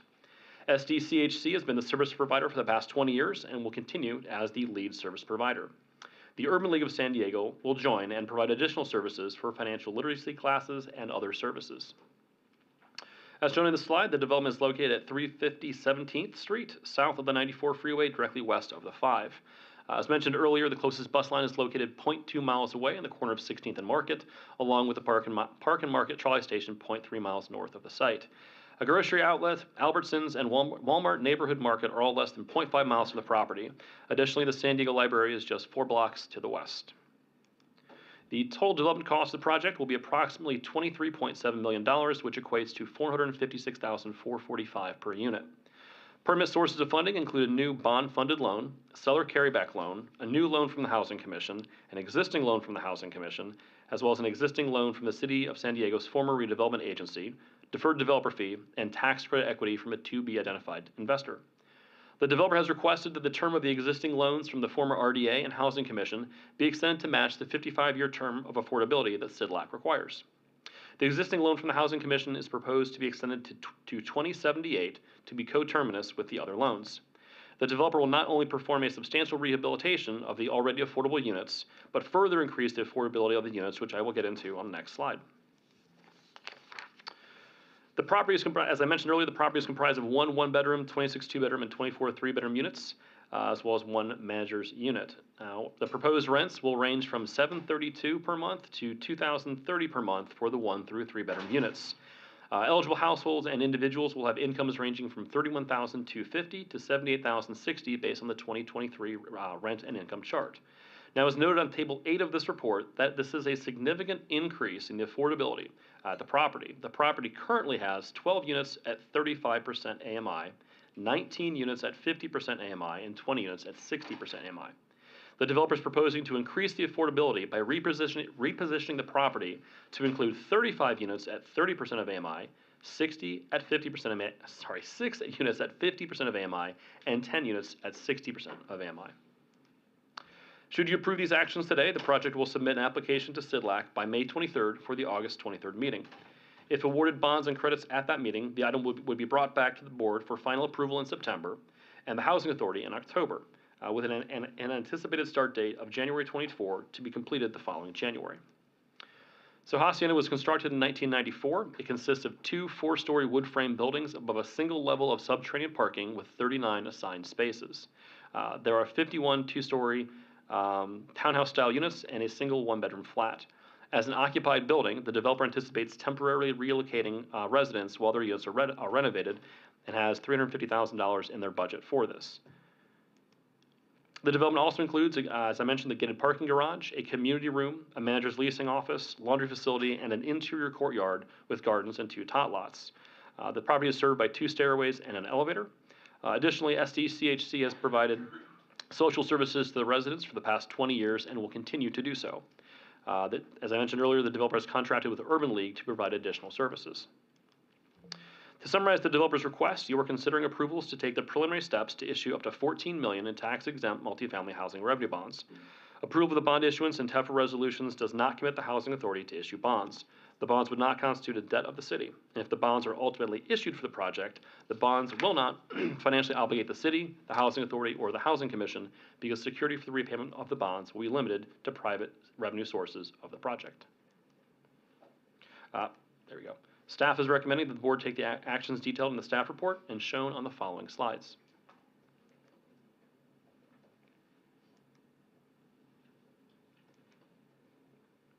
There's a lot. I, along with representatives from the developer, are happy to answer any questions you may have. I appreciate your time. This concludes my presentation. Thank you, Colin. No speaker slips have been submitted for item 105, so this concludes the public comment period for this item. Commissioners, questions, thoughts? Commissioner Benvenuto. I am going to be a hypocrite, and I've long said that one of the things I love about the Housing Commission team is that they respond to the whack-a-mole requests from every board member that you answer to, and council members, and staff, and departments, and there's just no shortage of people giving you good ideas. That doesn't include. Obviously not you. Your ideas Ryan and I, are always good. No, we just. However, this is a good project. It is worthwhile. This tracks everything on this. Sounds wonderful to me. SDHC is a proven entity led by one of the commission's own. I'm very supportive of it. One thing that stands out to me as we continue to create or preserve more units that are family oriented with that 3-bedroom space, which I love, and I've beat that drum for so many years. Do we provide transportation services for youth that live there? Because here's my good idea. Get excited. I have read terrifying reports about how kids in San Diego take public transit 2 hours both ways to get to their schools. The parents who reside in these communities that we take care of are likely ones working shifts, working 2 jobs, ones that do not have 6 a.m. to 8 a.m. and then 2 p.m. to 4 p.m. available to get their kids to and from school. I can't shake my fist at the Unified School District because they don't put me on their board. I'm on this board, so I'm gonna shake my fist here. Have we ever approached the school district to create partnerships to make sure that the kids in the communities we are in charge of have an ability to get to and from school without taxing the parents as they try to get back on their feet? To my knowledge, we have not. I will point out this property, it's a 51-unit property. We have 39 assigned spaces, so there is a possibility that the individuals would have a vehicle, but not every individual. So to your comment about folks having to take public transportation, even having a stop nearby doesn't really absolve them of that. We don't have schools on this map. I know there's an elementary over in Sherman Heights. I'm not sure if residents, children from there would attend that school or not. We can look into that. I'm not trying to charge you with saving the world, because what the commission does, it does really well. And I don't think we can be responsible for every aspect of where our social systems have failed. However, I would think maybe there's an opportunity to approach the school district and say, these are our properties where we know we have families. Would you be willing to talk with us about how to expand bus service? Because children who are identified as special needs do receive bus service. It's very tough, but these are also parents that we're caring for that probably do not have the time to harass a school district official to get the IEP and the necessary documentation. And you may notice that I have a bit of a bone to pick here. I have a very healthy teenager who is very fortunate, and getting him to and from school has been challenging for me. And I know that if it's hard for me, it is dang impossible for the families we care for. And if we don't want to have 2 generations, 3 generations of families in our care, we have to make sure these kids get to school. And if the school district won't help us, then you tell me, and I'll follow up, hopefully with a voice. Thank you. This goes back to my meeting with Sandag idea. Sandag has money. Commissioner Vasquez. So I love Commissioner Benavides' idea. I think I know that's been a problem. I have family that has been in affordable housing, so I applaud the recommendation and the creativity. My suggestion's hopefully a little easier to resolve. I noticed that the windows are not double paned. If they're going to be remodeling, are they going to be remodeling and including double pane windows so that it can decrease the amount of electricity that's needed to either heat or air condition the units? Yeah, so I know I don't know if the developer's still here. Yeah. Oh, great. So they can speak to the individual items like windows or appliances, but in general, the developers they have to meet a certain energy standard in order to apply to SIDLAC. Okay. And a lot of the items that you're mentioning are already in the building code. Okay. So that's right. Oh, thank you. We have engaged an energy consultant, and we will achieve a 10% improvement on our energy efficiency throughout the project. The windows actually are dual pane already, but we do plan on improving the overall energy efficiency. We're talking plumbing fixtures, lighting, new boilers, new HVAC, things like that. If I can ask a follow-up question? Yeah. How about internet access, where plug in for internet, solar panels? I mean, we need it all-encompassing. These are people that already are struggling, and yet all of us can't seem to keep up with the cost of utilities. Absolutely. Yeah, we already have solar panels covering the entire roof, so. Okay. In that aspect, we're pretty well covered. The utility burden is pretty relatively minor. And what about the access to internet? Because after COVID, we saw that a lot of the families that we support were disproportionately affected by the requirement that we go online for schools or for other types of services. Yeah, I know it's served by, it is served by internet. I'm not sure if it's the tenant or the owner that pays for the internet costs, but all the units do have access to internet. Sorry, if I could just clarify, what I mean by that is if you go to newer units, you just have to plug in your, I'm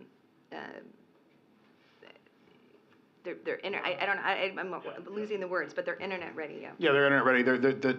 They have all the outlets ready for just plugging the router in and set up and connecting.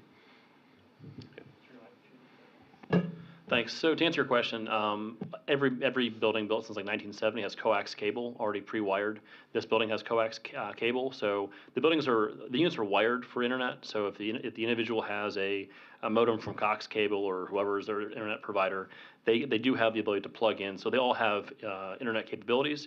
If you're asking if the developer will add an Ethernet port, I don't think we've gotten that level of granularity on this, but all units do have the ability to connect to the internet.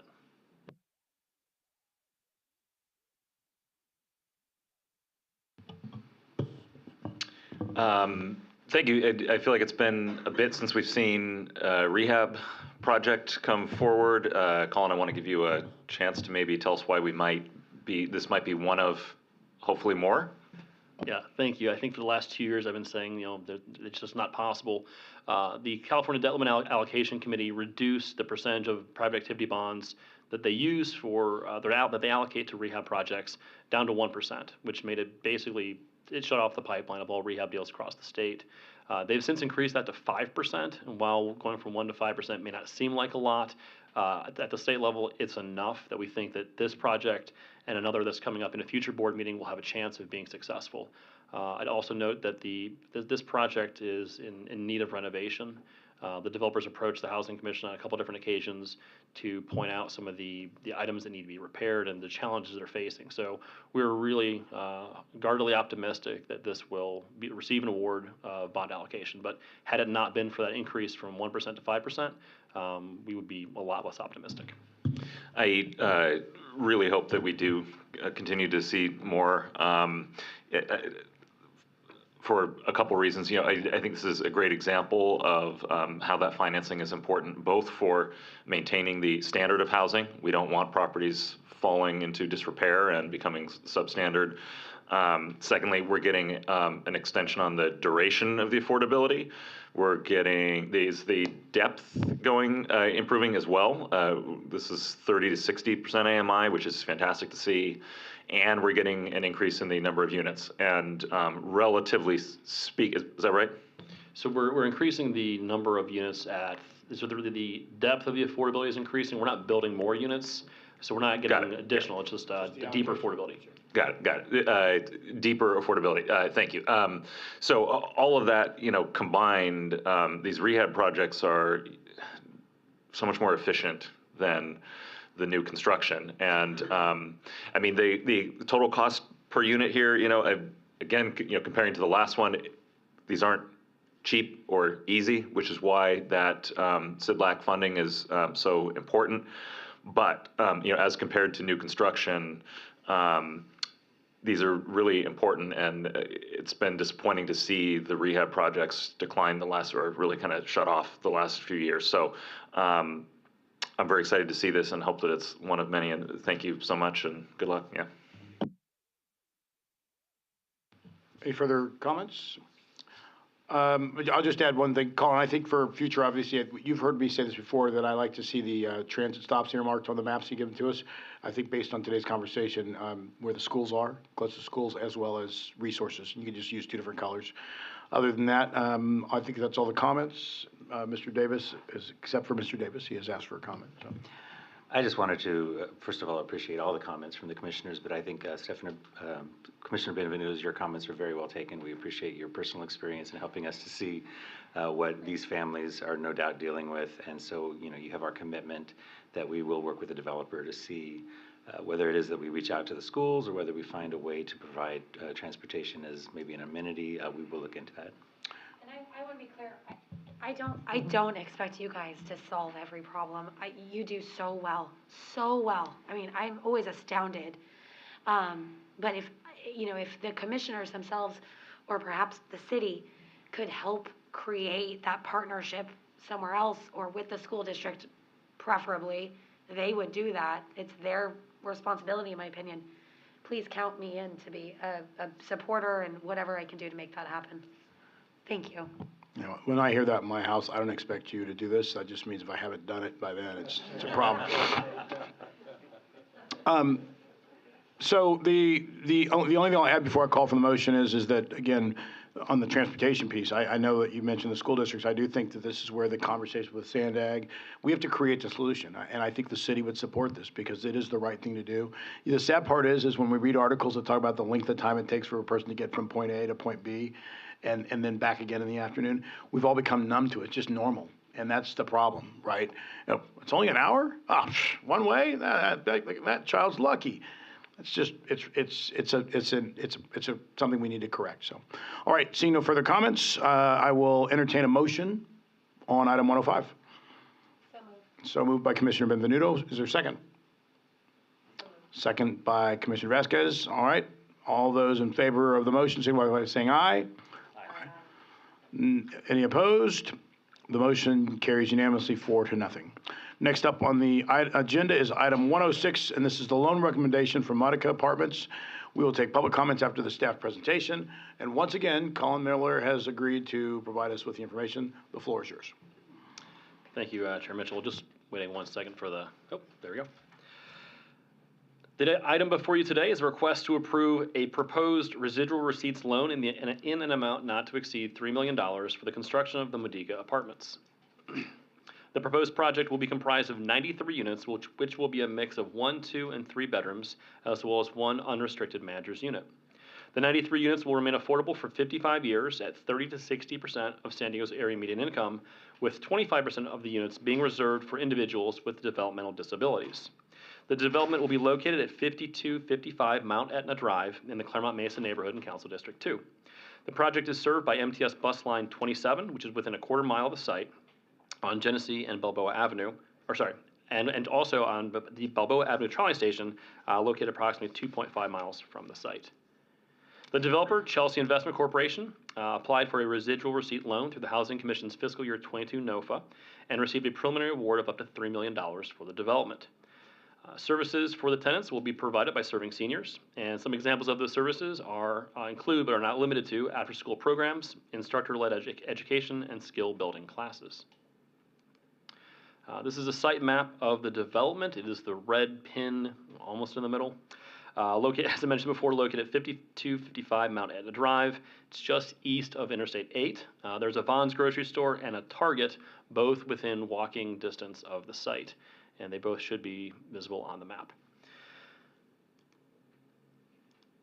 Oh, there we go. Sorry. There we go. Clicker troubles. As shown in this slide, multiple bus lines are located within a quarter mile of the site on Genesee and Balboa Avenue. As mentioned, also trolley services located 2.5 miles from the site at the Balboa Trolley Station. There we go.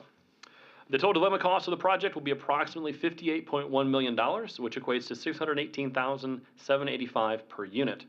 Notable sources of funding include a bond finance permanent loan, state and federal tax credits, land contribution, a proposed housing commission loan, and deferred developer fee. The bonds for this project were issued through CalHFA as a result of our bond recycling MOU that was approved in 2021. Modica is one of the first projects that have been awarded as a combination of tax-exempt and recycled bonds through this MOU between the agencies. The property will be comprised of 42 one-bedroom, 26 two-bedroom, and 25 three-bedroom units, ranging from 30 to 60% of area median. Rents will range from $732 to $2,030 per month for the units. Should you approve these actions today, the developer will close financing and begin construction in June of 2023. As the project utilized our bond recycling MOU, the project has already received all other funding, including bonds and tax credits, and is currently closing construction financing of this project. We anticipate this project to complete construction by December of 2025. This is the proposed rendering from the architect.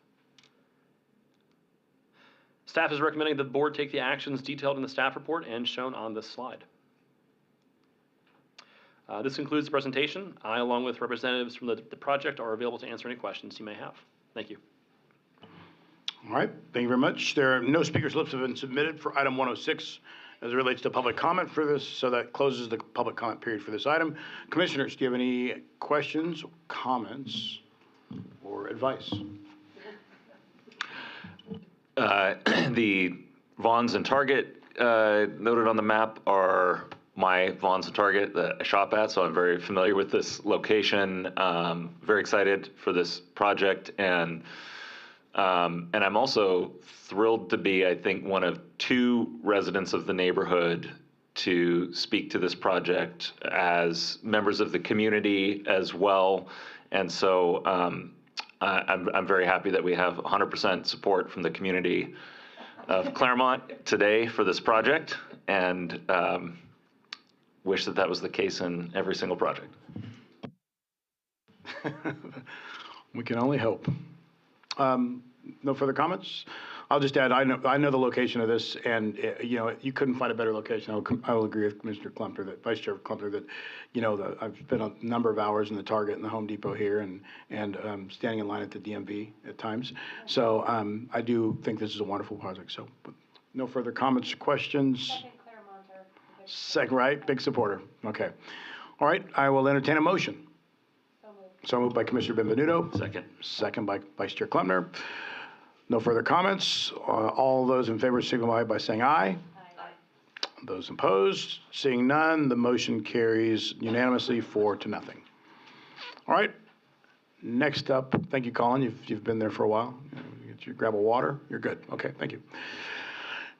Next item on the agenda is item 107, the proposed fiscal year 2024 City of San Diego Affordable Housing Fund Annual Plan. We will take public comments after the staff presentation. Suquette, our Executive Vice President of Business Administration and Chief Financial Officer, will present this item with Vice President of Financial Operations, Christelle Vandervent. Please begin when you're ready. Thank you for being here. Thank you. We're going to try to be as good as Colin. We can only hope. We'll take the next 2 items. Suquette, I have faith. Good morning, Chair Mitchell and Commissioners. This morning, we seek your approval on the proposed City of San Diego Fiscal Year 2024 Affordable Housing Fund Annual Plan. The City of San Diego's Affordable Housing Fund is composed of 2 permanent, annually renewable funding sources. First, the Housing Trust Fund, which was established in 1990. It consists of revenue from housing impact fees on commercial development and loan repayments. Second, the Inclusionary Housing Fund, established in 2003. It consists of revenue from the collection of fees on residential developments and loan repayments. The developer now has the option to either build affordable housing units or pay fees that will be used to create and preserve affordable housing. This slide displays the history of collections for both funds. As you can see, the fee collections fluctuate. Many factors play into the collections, including development activity, payback of loans, when fees are calculated and paid. We use a conservative estimate based on historical calculations. In December 2019, San Diego City Council approved amendments to the Inclusionary Housing Fund Ordinance. These updates are being phased in over 5 years, beginning July 1st, 2020. This slide shows the percentage of residential units that developers will be required to set aside as affordable housing in each year for these 5 years. In the alternative, the ordinance allows developers to pay inclusionary housing fees instead of developing affordable units. As you can see, the fees have been increasing from $12.73 per square foot and will reach $25 per square foot in fiscal year 2025. Since inception, the Affordable Housing Fund has assisted with the creation and preservation of more than 8,500 affordable housing units. It has assisted more than 23,000 San Diegans experiencing homelessness and over 350 households to become first-time homebuyers. So for the fiscal year 2024, the Affordable Housing Fund, we have projected the beginning fund balance of $44.9 million, which includes funds committed in previous years for affordable housing production. We anticipate $5.8 million of new collections and loan repayments for a total of $51 million in fiscal year 2024.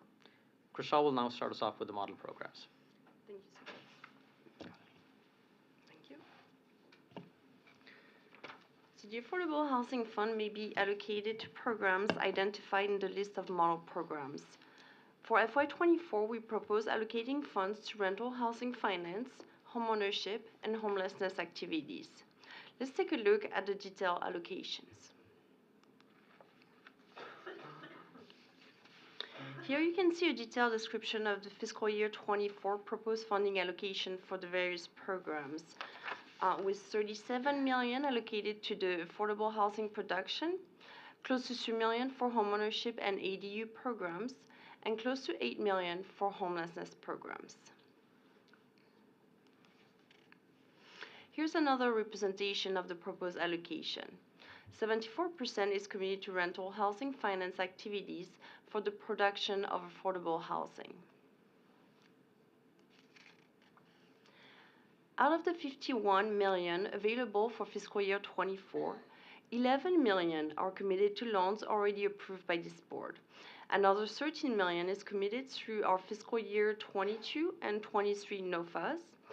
The remainder is allocated in this plan, with a proposed 13.3 million going towards a new NOFA, and about 1.1 million of administrative funding remaining to be committed in future years.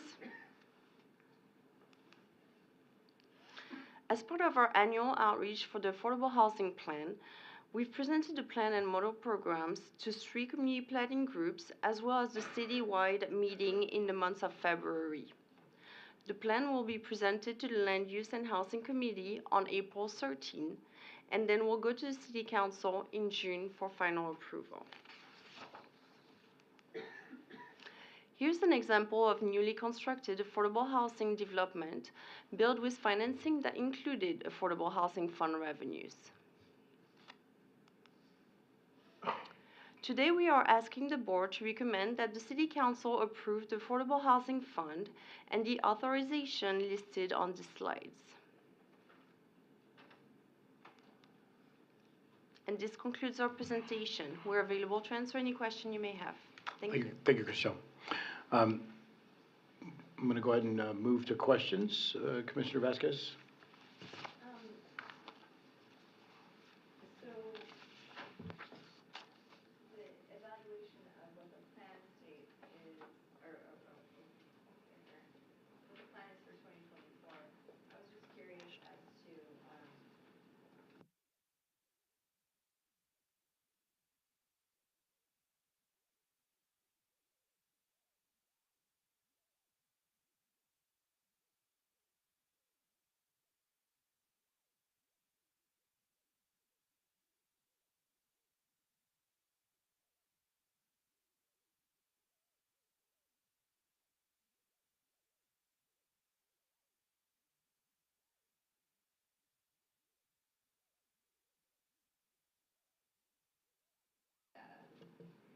We did not use this plan to compare to that data. This plan focuses mainly on permanent supportive housing and not the larger RHNA numbers. This of course, dovetail into our next presentation, which is our workshop. And we take a look at it from a holistic perspective as to how much can be allocated towards permanent supportive housing. And there's also homeless needs and the other model programs that are in the plan.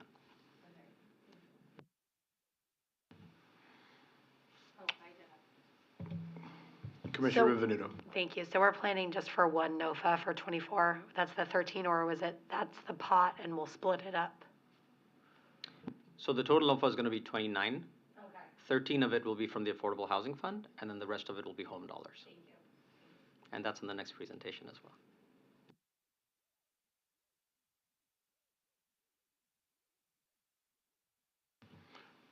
Any further comments, questions? Oh, Scott, I want to tell you, I'm going to say this because I always laugh. I always enjoy how you present things. This is a well done presentation to both of you, yeah, I always crack jokes that when we deal with CFOs, you never know what you're reading. Sometimes they're just telling you what you need to know. So I appreciate that.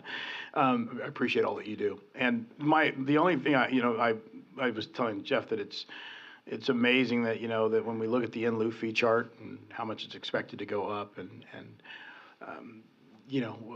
we've talked about this, as Commissioner Klumner said it best, I hope we see a lot more rehabs I don't know how much we're gonna see, construction-wise that's gonna happen, and Colin, you know this, and I'm nervous about the market and how big this problem's getting. I think the chart that you present on the slide that shows the breakdown, of the annual plan, one of the things that Jeff and I, and that we've all talked about is, prevention, keeping people from being, kicked out, essentially, and moving money, to enhance that budget line. The rental housing finance portion, 74%. I always find it interesting when I see affordable rental, because affordable rental is just disappearing in San Diego. If not for the efforts of this organization and the city of San Diego, we saw in some of the previous charts, studios for $732. This dating myself, but when I lived in PB, it was $800 for a 2-bedroom, 2-bath, 2-story condo, right? Long time ago, and that's disappearing. And so affordable rental is an interesting statement, and it's something that hopefully we can work with the city on, because it is, when we say it, we have to say it with an asterisk, right? So, but other than that, good job on the presentation. No further comments? Okay, there are no speaker slips were submitted for item 107, so this concludes the public comment period for this item. Commissioners, I will entertain a motion. So moved. Motion by Vice Chair Klempner, second by Commissioner Benvenuto. All those in favor of the motion signify by saying aye. Aye. Those nay, none. The motion carries unanimously 4-0. And we are now on to the next item, which is item 108, the informational workshop about the San Diego Housing Commission's proposed fiscal year 2024 budget. We will take public comments after the staff presentation.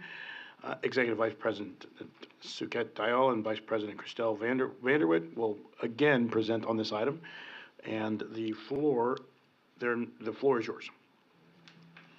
Thank you, and I hope you share the sentiment after we do this presentation, which is a I little can't more make complex. don't push it. Okay, don't push it. You got pressured out. Well, good morning, Chair Mitchell and Commissioners. This morning, we will start with an overview of our fiscal year 2024 budget and highlight some of the key components. We will discuss our objectives and deliverables. Next, we'll go over the uses of funds, and then conclude with the anticipated sources of funds. Next one. So we're pleased to propose a budget of $577 million, which includes federal, state, and local sources of funding. This budget is based upon conservative estimates and continues to advance our mission to foster social and economic stability for vulnerable populations in the city of San Diego through quality affordable housing, opportunities for financial self-reliance, and homelessness solutions.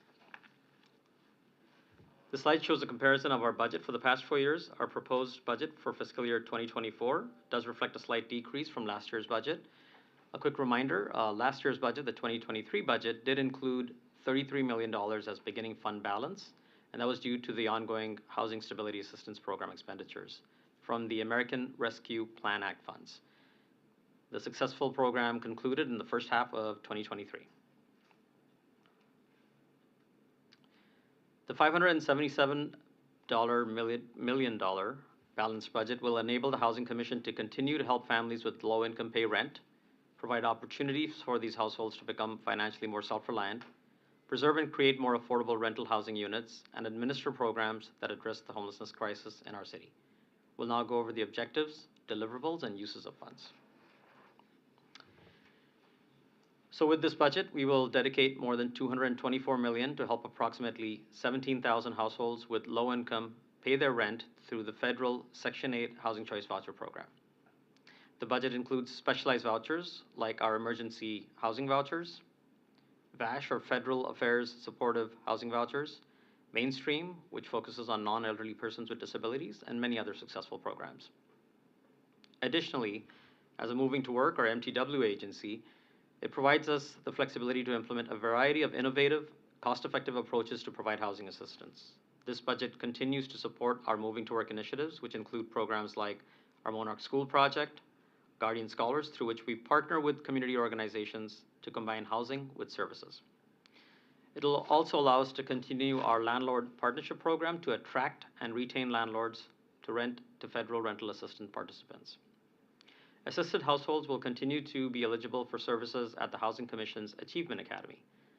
These include work readiness workshops, access to on-site and off-site job skills trainings, and specialized programs like certified nursing assistant, digital media, single parent programs, and our family self-sufficiency program.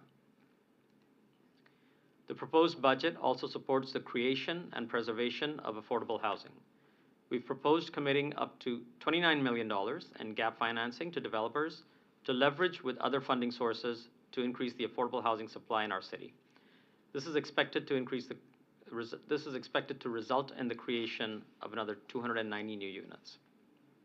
The Housing Commission, including our nonprofit affiliate, own and manage over 4,100 affordable rental housing units. We have budgeted $7 million to rehabilitate 800 Housing Commission-owned units. This supports our ongoing commitment to meet and exceed federal housing quality standards. In addition, we've dedicated $4.5 million to assisting up to 35 San Diegan households becoming first-time home buyers, and $2 million towards the creation of up to 8 accessory dwelling units. The Housing Commission continues to dedicate substantial resources to address homelessness in the city of San Diego. Our efforts align with the functional strategies and guiding principles of the Community Action Plan on Homelessness for the city of San Diego. These include building a client-centered homelessness assistance system that aims to prevent homelessness and quickly creates a path to safe, affordable housing and services for people who experience homelessness in our community. The Housing Commission's Housing First San Diego initiative, which launched in November 2014, also continues to create permanent housing solutions, a need identified in the Community Action Plan on Homelessness. Our efforts include a wide range of programs from prevention and diversion, rapid rehousing, to permanent supportive housing. Housing First San Diego continues to grow with the addition of the Housing Instability Prevention Program and the expansion of the Prevention and Diversion Program. And just something I want to bring up that was brought up early. Lisa mentioned CSH engagement. I think that's one thing that is unique to San Diego Housing Commission. Our Housing First San Diego program is a lot more nimble, and we're able to change and react a lot more flexible to the current situation and needs of our community. And with that, Crystal will now provide information on the proposed uses of funds.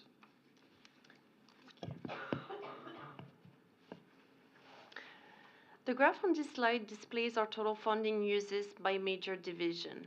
The majority of the funding uses in fiscal year 2024, 62%, are in the rental assistance division, as shown in the dark blue area. This is a year-over-year comparison of funding uses by major category. In the proposed budget, anticipated expenses decreased by $27 million, or 6%, compared to fiscal year 23. The increase we see in housing program expenses is primarily due to an increase in project phase vouchers and expenses relating to the new homeless programs. These include the Housing Instability Prevention Program, the expansion of prevention and diversion programs, and the inclusion of new shelters, such as the LGBTQ plus shelter presented earlier to the board in today's meeting.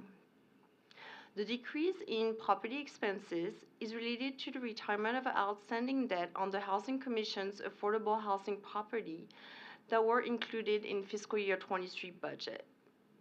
The capital expenditure category include the renovation of a Housing Commission-owned properties. This category also reflects a reduction in the amount budgeted for property acquisition in fiscal year 24 compared to fiscal year 23. The budget includes a proposed increase in staffing to add 29 full-time equivalent positions for a total of 395 employees in fiscal year 24. This includes 65% of the new positions are budgeted for the Housing Innovation Division, the Homeless Housing Innovation Division. This position will support growing efforts to address homelessness in the city. This includes 8 full-time equivalent positions for the Housing Instability Prevention Program, 5 FTEs for the expansion of prevention diversion, and 4 FTEs for the Moving Home Program, which will be funded by a new federal award. We also budgeted 3 additional staff in the Real Estate Division and 4 in our Rental Assistance Division. And as programs grow, we want to ensure that we have sufficient staff in support departments. So we are requesting 3 additional staff in operation support for communication, procurement, and financial services. Now we'll take a look at the anticipated sources of funds.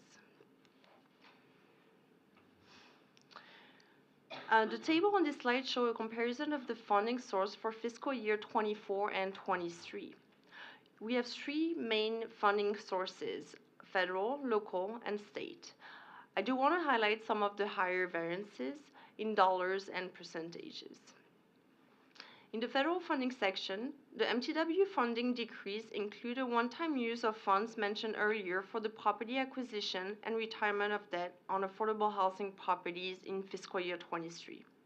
This is offset by an increase in emergency housing voucher funds, as well as an increase in Section 8 funding, both of which also impacted the variance.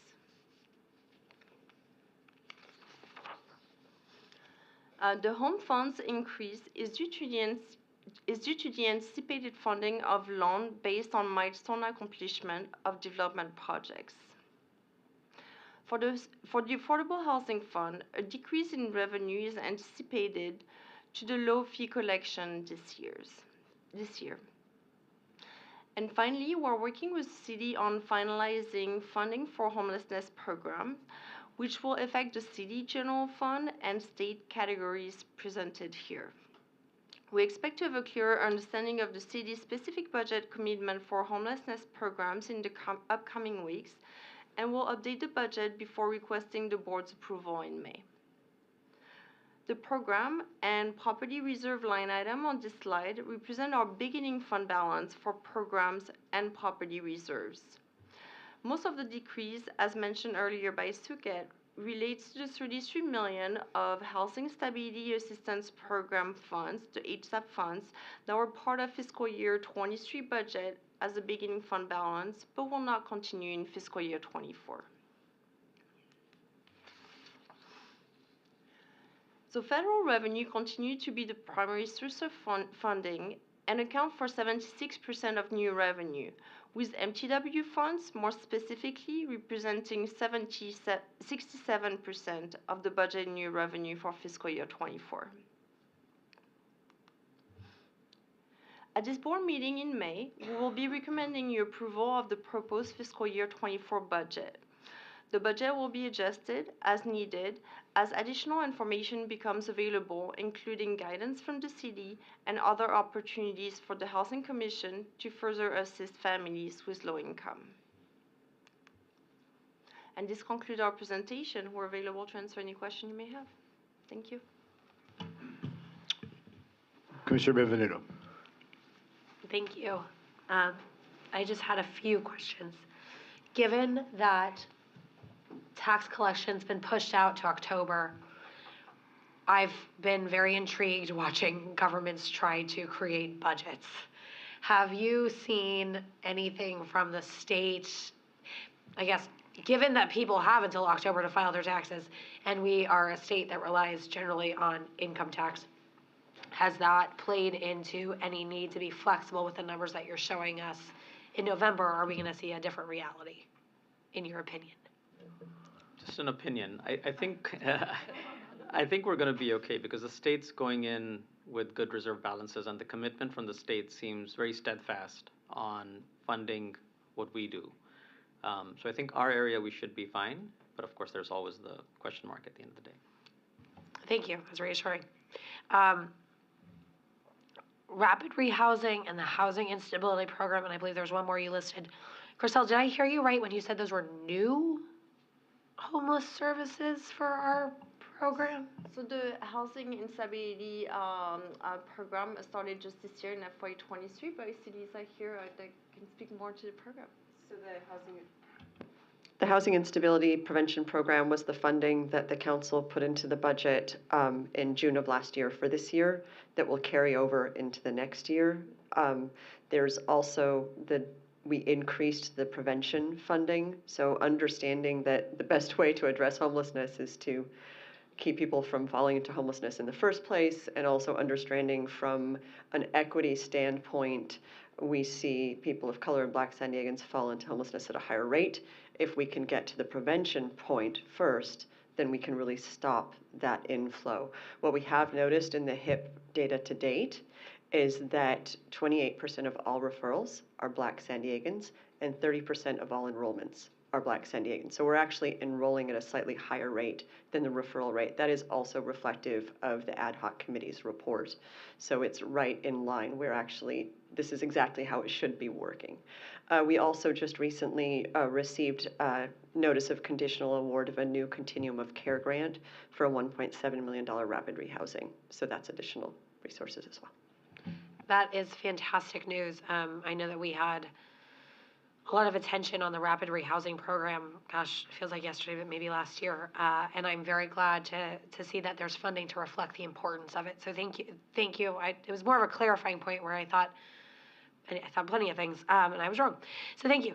And then I'll close with a comment.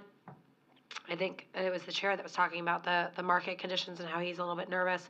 When it comes to the Affordable Housing Fund, the decrease from fiscal year 23 to what's expected in 24, I think we should take seriously and as a signal, because as we see inclusionary housing percentages ratchet up, which was planned, which is appropriate, if it is one more drop in the bucket to have developers turn away from possible builds, and that fund relies on new builds. So I know that it's not necessarily in this jurisdiction of this board, but I think that the commission or that the city will probably be faced with pressure to ratchet that number up as it sees the fund decrease, when maybe more of us know in this room that that could be counterproductive. So I'll be keeping a close eye on that, but thank you for highlighting that.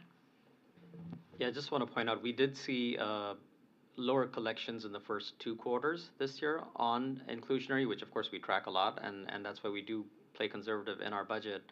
But we will be tracking it. But city also had a deferred collection program, so hopefully some of that starts kicking in. So we might be okay this year, but definitely something we're going to monitor and track. Vice Chair Connor.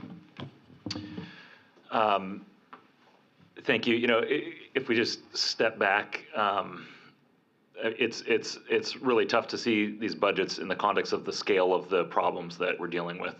We're aware how many people are on the waiting list. It's fantastic to see that we are planning prudently to increase the supply of affordable housing, to build more affordable housing, to issue more vouchers, and then you think about the length of the wait list. Mr. Herrera mentioned earlier that we're essentially operating at maximum capacity on shelter space, and it can be pretty discouraging. And then we add on to that, similar to Commissioner Benvenuto, I also am a bit concerned about the trend line with the I'm blanking. What fund were we just talking about? Inclusionary and federal housing. Yeah. Thank you. And I was also I'm glad you asked about that, because I also am watching the same thing, which is that as the on-site goes, it is alarming to see as the on-site requirement goes up that our revenue from the program has dropped. And I realize that this is not as straightforward as those two things are directly linked. There may be a nexus there, but we also have a lot of market conditions and interest rates and inflation that are affecting all of these things. So I share Commissioner Benvenuto's perspective on sort of watching what is happening with that fund, because it is an incredibly valuable and important stream of funding. But with all that said, it is very encouraging to see how efficiently we do what we do, and how in line we are with best practices. And I'll mention again the city audit of our homeless services. And so thank you to all of you working on this, that, in the absence of having all the resources that we need to accomplish the enormous mission that we have in front of us, the best that, we can do is to budget efficiently and effectively and prioritize carefully. And that is what we are doing. So thank you. Commissioner Vasquez. Yes, I have a comment and then a question. According to the SANDAG report, we need to build 108,036 units by 2029 for just the city of San Diego to meet our RENA numbers. So that's just a comment from earlier that we were talking about. The question I had, I noticed that the cost is only at 6% increase, which I was actually surprised or pleased to see, because last year's inflation was at between 8 and 9% inflation. But I took a pause because I'm questioning whether or not it's apples to apples, whether or not we've been able to provide the same amount of services, albeit it's hard to put into a nice graph, from 2022 to 2023. If as far as units are we comparing apples to apples? With that slight increase at 6%, lower than inflation. Could you clarify where? I'm sorry, the 6% is you're referring? It was on one of the graphs that it showed the cost difference between 2023 and 2022. There was an increase. I think it was. It was on slide, I think, 14. You're right here. Yeah. So 2023 budget to 2024, and you see that there's a 6% change. Okay, so it's not the cost, it's just the change that slide is reporting. It's not the cost. Oh, sorry. It's the different elements that fall into that bucket out there. Right. But overall, it's a 6% difference. So there's a change of 6%, right? But it looks like there's an increase of so you're saying it's not the cost, it's just the budget. So are we going to be able to basically serve the same number of people in 2024 as we were able to serve in 2023? That is correct. Okay. Yes. I just want to clarify that. Yeah, Okay. sorry, it's just the total numbers that the 6% drop is, and because there are other factors that contribute to it.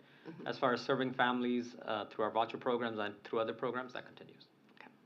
Well, and I thought you were looking at, because on slide 5, it shows that, fiscal 23 was 595 and fiscal 24 is 577.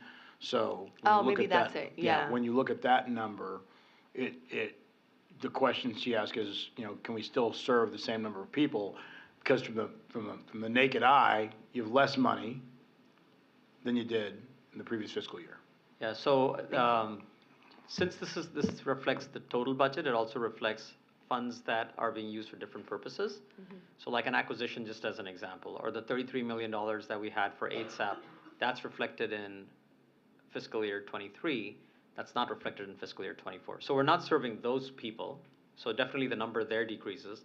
But in all of our programs, we're serving the same, if not more people. Yeah, it just, when you look at this chart, it's misleading. I could see where Commissioner Vasquez was asking the question, because I'm looking at fiscal year 22, 604. And when I looked at the presentation originally, I said, well, there are probably some federal funds. I think everybody was impacted by COVID-related funding. And so everybody saw a peak. This is the first month where we're going to see, for example, households lose SNAP benefits. So in the city of San Diego, they're anticipating that's about a $200 loss per household for food per month. So so when you ask the question, well, are they going to have as much money this month, this year, as they had last month? No, it's $200 less. Yeah. So when you look at this chart, it would give you it would give you a natural thought that we have less money, but a bigger problem and a bigger pool. No, absolutely. And for 22 as an example, that's when ASAP was in full force, so we had a lot more funds that were coming in. As an agency, we are always chasing all the funds that we can, whether it's through grants, through different programs. But we definitely will serve the same number of people in our programs that we have. And if new programs come on, then that increases it. So what we're missing this year compared to last year is all the families that we served with the ARPA funds will not be serving them this year. Okay, so that's fair. And I think that Commissioner Vasquez, I think what people would ask the question is, we're still going to serve, if we were serving 100 people last year, we're still going to serve 100 people. The level of benefit, because that's why I brought up the SNAP component, right, is the food banks are still gonna serve the same number of people this month that they did a year ago this month, but the level of benefit that those families were receiving is now lower, so there's gonna be more hardship, right? So in our case, it'll go by program. It definitely will go by program. Just as an example, the voucher program, the number of families that we serve will be the same, if not more, because as new programs come on, the emergency housing voucher, those all change. For other programs, if we reallocate funds towards development versus rehab, that's where the change comes. I get it, right. So it's the larger ticket items That's fair. that change. All right, any further questions? All right, I have no further comments. Okay, I will enter, that is the end of item 108, informational workshop on the fiscal year budget. There are no speaker slips, and there is no additional action required because it was informational. So, thank you very much. The next item up is the informational workshop on project-based housing vouchers. We will take public comments after the staff presentation. Ashwana, I see you moving up. This is the, Ashwana Valle-Delete is the Executive Vice President of Rental Assistance and Workforce Development, will present on this item, and the floor is yours. I know that Colin had to load everything, so I'll give you a little moment. Are we loaded? I think we're ready to go. We're ready to go. Good. The floor is yours. Good morning, Chair Mitchell and Commissioners. Project-based housing vouchers are an important but limited resource to assist families with low income or experiencing homelessness in the city of San Diego. This morning, I'll be providing an overview of the project-based housing vouchers program and how the Housing Commission has been a leader in utilizing these vouchers. Overall, our Section 8 Housing Choice Voucher Program provides federal rental assistance to more than 17,000 households with low income in the city of San Diego. The average annual income of our voucher holders is $19,960 per year. That is less than the annual income that is considered extremely low income, or 30% of San Diego's area median income for a household of one. The need for more federal rental assistance here in San Diego and across the country is significant. More than 134,000 households are on our Section 8 waiting list for rental assistance. Nationwide, only 1 in 4 households who are eligible for rental assistance actually receives it, according to the U.S. Department of Housing and Urban Development. Landlords are an important part of our voucher programs, and we currently have about 5,000 landlords in the city of San Diego that lease units to our voucher holders. Project-based vouchers, or PBVs, are awarded to a housing development and are linked to a specific unit to help pay rent for families with low income or who experienced homelessness. When the tenant moves from the unit, the rental assistance voucher remains with the designated unit to assist another household. The Housing Commission has committed close to 3,900 PBVs for low-income households with low income. More than 3,000 of our PBVs are for supportive housing dedicated for people who experienced homelessness. They are identified through the coordinated entry system. More than 800 PBVs are for low-income households that have not experienced homelessness, and they are identified from our project-based waiting list of more than 108,000 families. Federal regulations govern the PBV program. Typically, a housing authority is allowed to designate 20% of its allocated housing vouchers towards PBVs. An additional 10% of the voucher allocation can be PBVs for specific categories such as households experiencing homelessness, veterans, people who are elderly or have a disability, and housing units with low poverty census tracts. PBVs can assist households in a maximum of 25% of the units at a specific property, or 25 units, whichever is greater, unless qualifying families are elderly or disabled or they receive supportive services. CVR Associates is a national consultant with expertise in housing choice voucher programs and affordable housing. They have concluded that housing authorities historically have not used the full 20% maximum vouchers allowed for PBVs. That has begun to change more recently as housing authorities use PBVs to address housing and homelessness challenges. According to CVR, using PBVs for supportive housing is relatively new. With the Housing Opportunities Through Modernization Act, most agencies have increased the maximum amount of their vouchers that can be used as PBVs. But generally, agencies only commit about 10% of their vouchers as PBVs for supportive housing. This slide provides a comparison of the PBV voucher commitments among different housing authorities.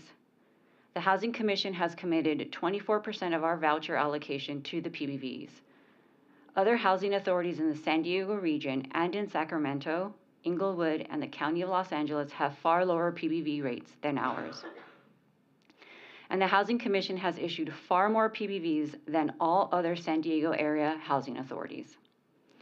We are comparable to the Housing Authority for the City of Los Angeles and the Housing Authority for the County of San Bernardino. The Housing Commission's expanded use of PBVs began with the approval of our fiscal year 2010 Moving to Work Annual Plan. As a Moving to Work agency, we have received waivers from HUD to allow us to designate more than 20% of our voucher allocation as PBVs. We limit the amount of PBVs we award in a year to a maximum of 5% of our authorized vouchers. The Housing Commission is also allowed to provide PBVs to assist 100% of the subsidized units in a single development instead of the typical limit I mentioned earlier in this presentation. PBVs are awarded through a competitive process. Historically, the Housing Commission's Notice of Funding Availability, or NOFA, for capital funds and vouchers. The NOFA may include PBVs for low-income households or permanent supportive housing PBVs for low-income households that are experiencing homelessness. The PBV application undergoes a vigorous review and must pass multiple phases under the NOFA criteria and panel members. The development must meet several requirements to be considered for a PBV award, and these typically include, but are not limited to, applicants who have demonstrated and documented experience successfully administering vouchers and/or affordable housing, projects that can demonstrate significant need for the population selected for assistance at a development. This is to ensure that we are providing assistance to populations in greatest need and the units can be utilized in a timely manner. We also review documentation to ensure other funding sources do not create unnecessary barriers to the referral, selection, or leasing plan. The number of PBVs requested in comparison to all units is reviewed. Developments that create additional affordable housing units in addition to PBVs are more favorable. We also review the project design as it relates to the proposed population type and surrounding community. Accessibility to transit and community amenities is also required. Furthermore, developments that support Housing Commission's poverty deconcentration efforts are also rated more favorably. Depending on the population to be served, a comprehensive service plan and budget may also be required to ensure long-term housing stability for the PBV residents. The financial structure and resources are also evaluated to verify the project will successfully complete construction or rehabilitation as proposed. Additionally, we review the operating budget to confirm long-term financial sustainability that supports the voucher commitment term. The permanent supportive housing model for PBVs pairs rental assistance with wraparound supportive services to help high-need populations experiencing homelessness. The model sets forth additional requirements that the project owner must provide. A housing first model for the permanent supportive housing PBV residents. This is an approach to quickly and successfully connect individuals and families experiencing homelessness to permanent housing without preconditions and barriers to entry, such as sobriety, treatment, or service participation requirements.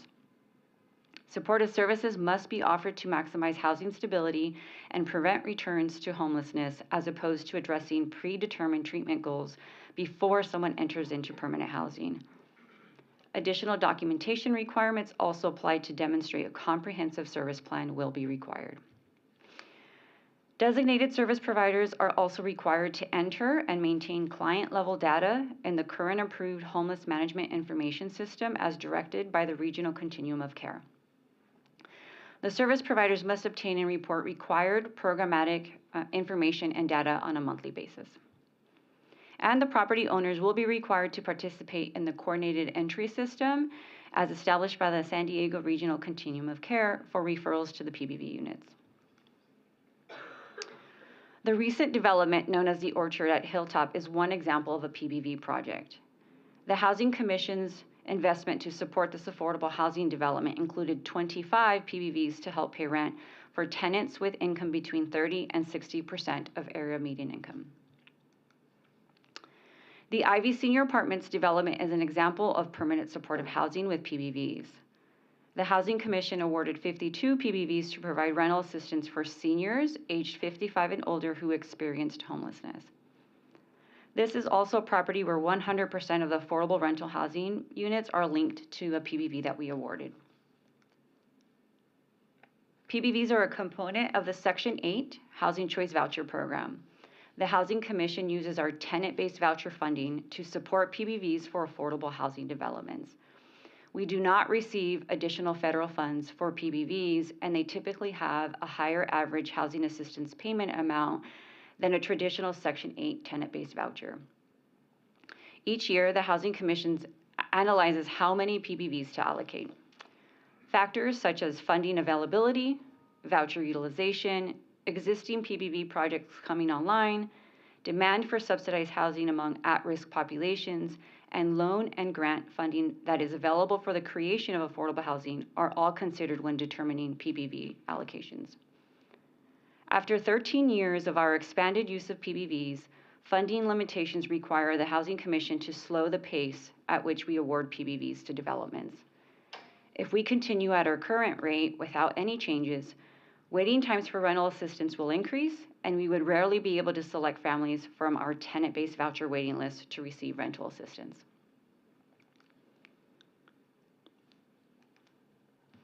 There we go. Funding limitations require difficult decisions, especially as a growing number of families apply for housing assistance in an expensive and tight rental housing market. Going forward, we will continue to provide to this board, the Housing Authority, and state and federal policymakers information like the details presented in this workshop to support informed, prudent decision-making. Guided by the policy direction we receive and within the confines of funding available, the Housing Commission will continue to make fiscally responsible and compassionate decisions to maximize the impact of our limited voucher funding for families in need. We will provide rental assistance for as many households as possible through our PBV and tenant-based voucher programs while balancing the needs of both. That concludes my presentation. I, along with Jamie Albarelli, who's the Housing Programs Manager and oversees the PBV project, are here to answer any questions you may have. Sweeney, very nice job. We'll open it up to comments and questions, and I'm sure there are some. Commissioner Vasquez. Sorry, I'm going to be a little verbose, not intentional, but what I have noticed to be great presentation. I see the value in the PBVs just because this is how we keep units in preferred communities or infill development projects so that they're close to schools, close to grocery stores, close to public transportation, and we don't get regentrified and then move out people that or move people that are housing insecure out farther from the resources they need. So holistically, I commend the work that the agency has done in order to increase and keep up with Los Angeles. That said, what I have seen over, I moved here when I was 10, so from Penasquitos, and by the time I was in high school, we had 10% affordable housing in Penasquitos. It's a fluent neighborhood. It's Poway Unified School District, very well desired community. However, now we're at like 5% because of the regentrification. And what I have seen is that developers will use federal, state, local tax dollars to subsidize the development, and then conveniently, by the time the covenant expires, then all of a sudden these units are dilapidated and we need to tear them down and rebuild market value housing. So my question is, for these projects, for people when they qualify to, I think you designated service providers, is there a requirement that they reinvest in their properties after so many years? We have, it just doesn't make sense to me that we have houses that are hundreds of, like 100, 130 years old, and yet these apartment complexes can't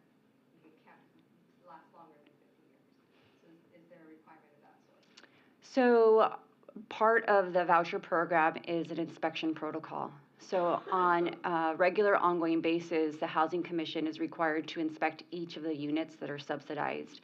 That also includes some of the general areas of the property. So that is to ensure that the housing stock and the units that are provided under the PBV program are safe, decent, sanitary, and still, kept up to date. If in a worst case scenario, a unit was to fail due to some deficiencies, we do work with the landlord and require them to upkeep it and to maintain it. Ultimately, if they do not, we can ultimately withhold rental assistance payments. So we've never really had issues with the PBV projects, and typically not even in our Section 8 program because of the inspection protocol. We do have really good working relationships with landlords as far as communicating the expectations of upkeeping the units.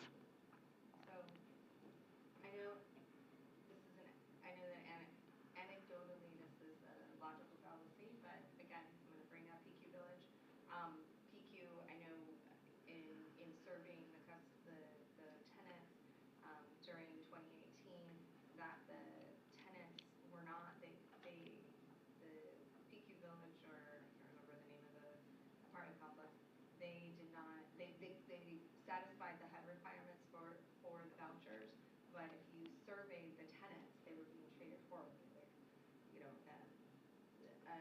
One example that I recall off the top of my head is a tenant complained that she needed a new stove, and one of the units, she only had one burner, and they said, oh, well, you have this one burner, and you live by yourself, so you're fine. So I would recommend that within that structure, some type of survey of the actual tenants, of the tenants be included within the evaluation. I don't know if this is possible, again, wish list, but I just know that that they did meet the requirements. Please turn your mic on also. I can't imagine that an annual survey of the tenants is hard to do, but correct her if it's wrong.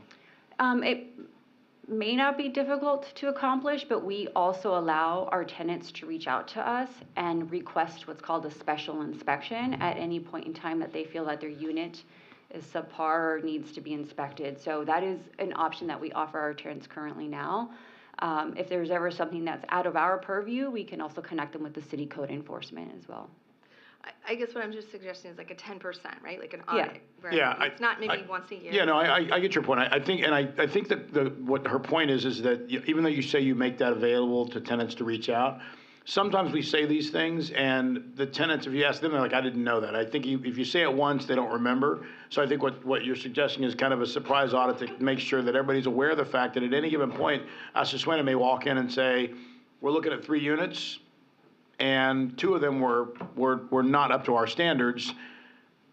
We want these fixed immediately. I think that's what her request is. Is that possible? We could do ongoing outreach and communication to all of our participants in our voucher program about the resources and the rights that they have available under the voucher program, including inspections. We do it. I think I hear what you're saying, that you can.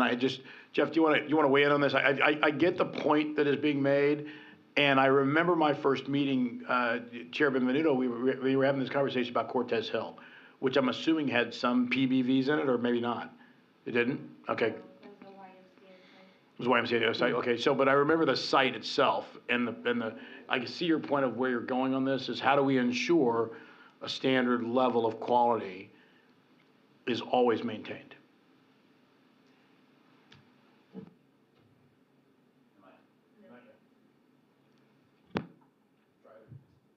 There we go.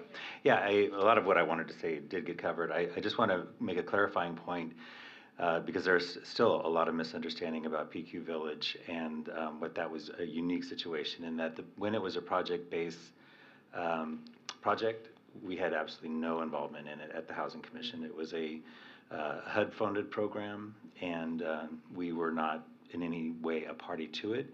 It was not until the owners opted out of that project contract and the tenants were given Section 8 housing choice vouchers, that was when our involvement began. So I just did want to make that clarification. I also wanted to make a clarifying statement that a lot of our projects, when they are issued project-based vouchers, I would say, and I might defer to Emily if I get this wrong, so please let me know, but Almost every time, after 15 years, they are re-syndicated and at that point are allowed to be rehabbed and the covenants are extended. So that's kind of how we make sure, in addition to, I think, what we have a very robust inspection process, that is also how we make sure that these projects continue to stay in good shape. Vice Chair Klempner. I'm going to try to tie together several things that we've covered here today, starting with, I think, what was your last slide? If you could go, the warning that we're getting about the clip at which we're awarding project-based vouchers and what that means for the wait list, I think is the big takeaway. And for those of us who have been here for a bit, this has been on our radar as we've seen project-based vouchers become just one of the biggest tools that we have, and what that has meant for the wait list. So your caution there is not lost on us. Connecting it to the standard of the housing as well, as I think back through my time on this board, we have seen several incidents where poor maintenance resulted in people landing in a housing crisis and coming to our doorstep, not in our properties. It has generally occurred in unrestricted, naturally occurring affordable housing. And I think it's a really important point to emphasize that the one of the examples on C Street, I think, was the most recent one, which spills directly into our homelessness and rapid rehousing and all these other problems that we end up having to deal with. And but I do want to kind of emphasize that most of those problems are occurring in unregulated housing. And I appreciate the clarification on the on how many of these re-up and continue. And really that kind of had a lot to do with the rehab project that we saw earlier on this agenda, and kind of my comments on that, because that is such an important tool. And I believe that, and Colin can give me a nod here, that those rehab options have been used in many cases to convert unrestricted, naturally occurring affordable housing into deed restricted historically. Am I remembering that the first couple of years maybe I was here, there was some of that going on?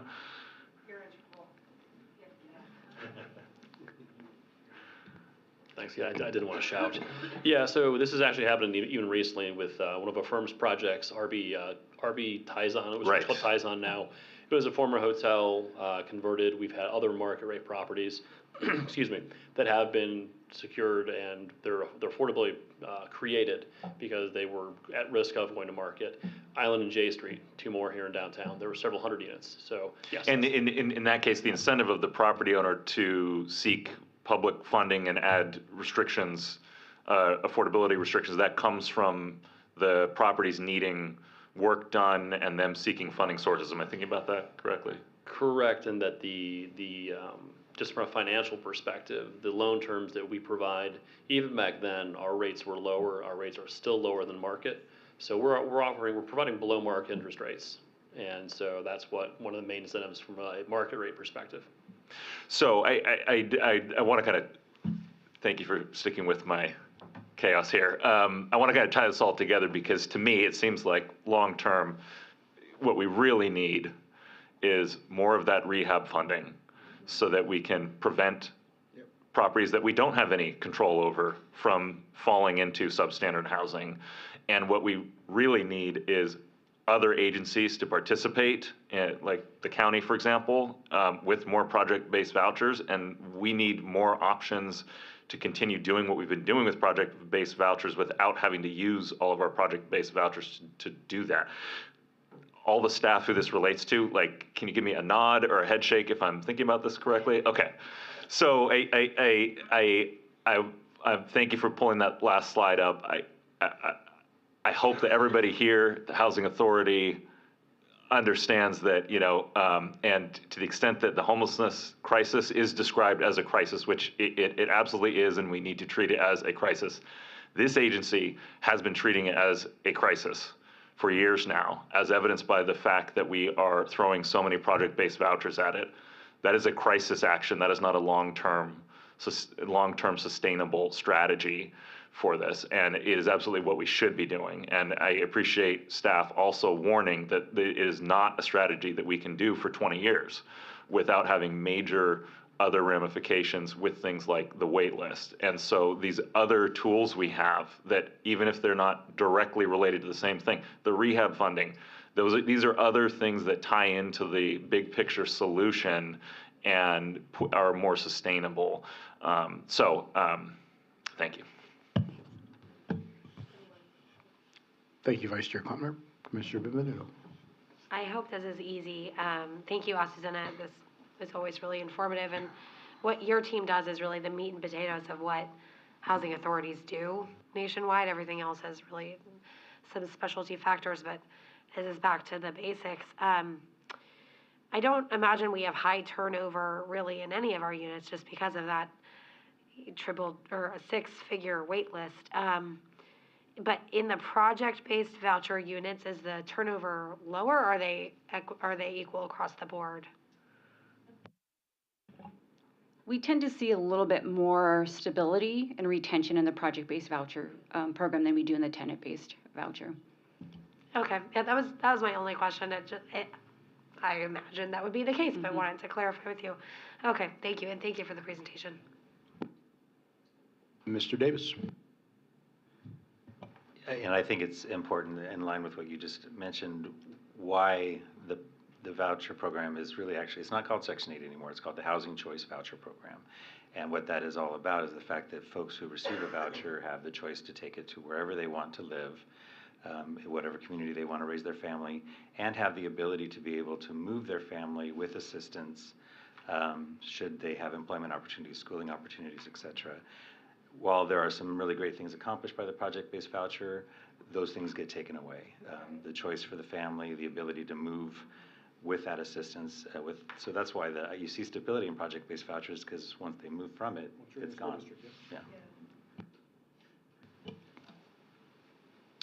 Azucena, I wanted to say while you're up here for this informational hearing that, I read with great pride for this organization the articles in the LA Times and New York Times about how we handle vouchers. Again, I will take my hat off to the entire team of, during a difficult time, and as Vice Chair Klempner said, during this, what is a crisis, you guys are doing a marvelous job with both hands on the wheel of trying to steer people in the right direction. I have a question before I get into it.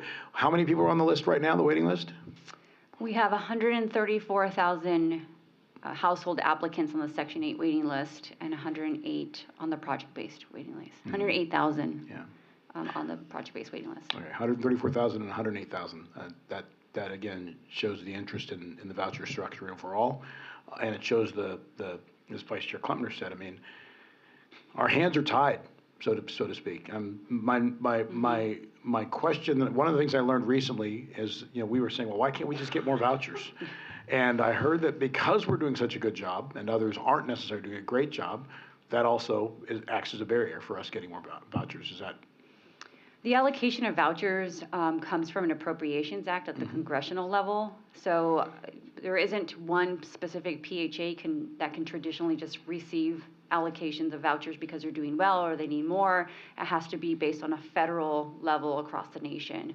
And then the funds and the vouchers are allocated pretty much equitably based on the local jurisdictions and the needs. So voucher funding typically has been extremely hard to increase for new vouchers. I can tell you, in the past 11 years that I've been here, we've only received an increase of 92. And how many years? Housing choice vouchers, like the traditional Section 8 vouchers, were over how many years? 11 years. Yeah, 92 over 11 years. Whereas the increases in special programs and vouchers for populations experiencing homelessness is typically the only area where we see an increase in voucher allocation. Okay. And I know Molly's back there. I mean, this is one of those things that drives me crazy. We just have to keep reminding our federal delegation, and Molly's like, God, he keeps calling my name. We just have to remind the delegation how hard this is. Yeah. And, you know, we continue to hear a lot about all the new developments that are coming. And I've cautioned people in meetings, stop assuming that you're going to be able to walk in and say, I need 78 PVVs and, you know, and because it's just not going to necessarily happen. Is there a waiting list right now of people who are asking you for people who are saying, listen, I'm coming and I'm going to be asking, or? We always have requests for PBVs. It's an ongoing issue or request. The PBVs are typically only offered through a competitive process. Typically, the NOFA that we issue on an annual basis, that includes the capital funds and the PBVs. Okay, so you don't necessarily keep a list of people who are like, hey, listen, I've called and said I want to be on that list. I want to know when the next NOFA is, and. I don't believe we have a list. When we publish the NOFA, then we do typically, publicize it in all the public records, and it goes out to all of the developers in and around San Diego.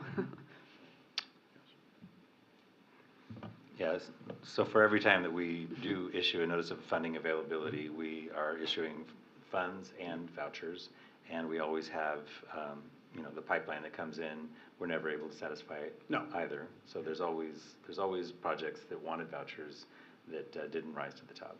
Yeah, and I just make that point because, I know that Commissioner Benvenuto at the Chamber is probably hearing about all these projects that are coming that are committing to, low-income housing, and I think there's a lot of conversations about what the Commission's going to provide to these big projects in terms of vouchers, and I'm assuming that Commissioner Benvenuto is reminding them that there's not a closet here that you go into and grab a stack and go, hey, here you go.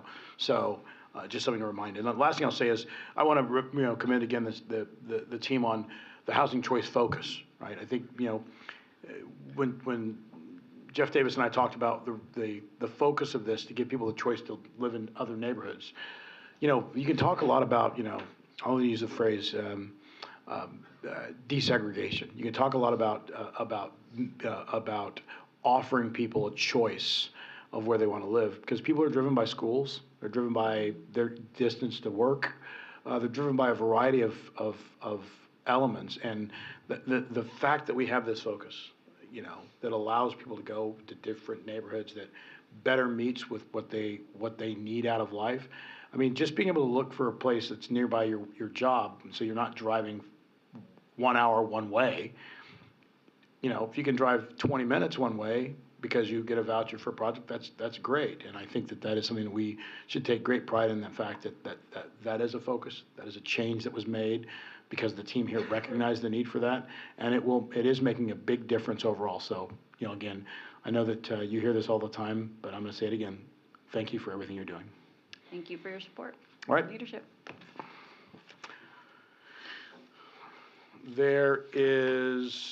This is an informational item. No speaker slips have been submitted for this item 109. So this concludes the public comment period for this item. And no further comments from the commissioners. So we will now move to item 110, which is an informational workshop about the state's open meetings law known as the Brown Act. Scott Marshall is going to make his way to the podium. We will take public comments after the staff presentation. Scott, the floor is yours. Do you have slides that need to load? That looks like they're up. Thank you. Okay, good. Good morning, Commissioners. California's open meetings law governs local public agencies, including the City Council, and commissions and boards, including this one. It has been in effect since 1953 and has been amended at various times over the years. It is known as the Brown Act and includes requirements for agendas and public comments. However, today's workshop will focus on provisions of the Brown Act related to participation in public meetings virtually from a remote location and the requirements for such participation and public comments at those meetings. Housing Commission staff have been working on obtaining the necessary technology to accommodate virtual participation in board meetings in a manner that would fully comply with the requirements that we'll be talking about in the presentation today. Two sections of the Brown Act on this slide express the law's intent for meetings to occur openly and for the public to be able to attend those meetings. During the pandemic, Governor Newsom initially signed executive orders that modified the way the meetings were able to be conducted. These orders allowed for meetings to continue to occur during the pandemic, but without board members or members of the public being together in person, which was important for public health at the time. In September of 2021, California state lawmakers enacted Assembly Bill 361. This legislation amended the Brown Act to allow for teleconferenced meetings during a proclaimed state of emergency without the requirements that previously existed for such meetings before the pandemic. Teleconferencing was permitted if 3 requirements were met: when state or local officials had imposed or recommended measures for social distancing, when a legislative body such as the City Council met to determine whether or not meeting in person would present a risk to the health and safety of those who would attend, and meetings of a legislative body after they had determined that, due to the state of emergency, meeting in person posed an imminent risk.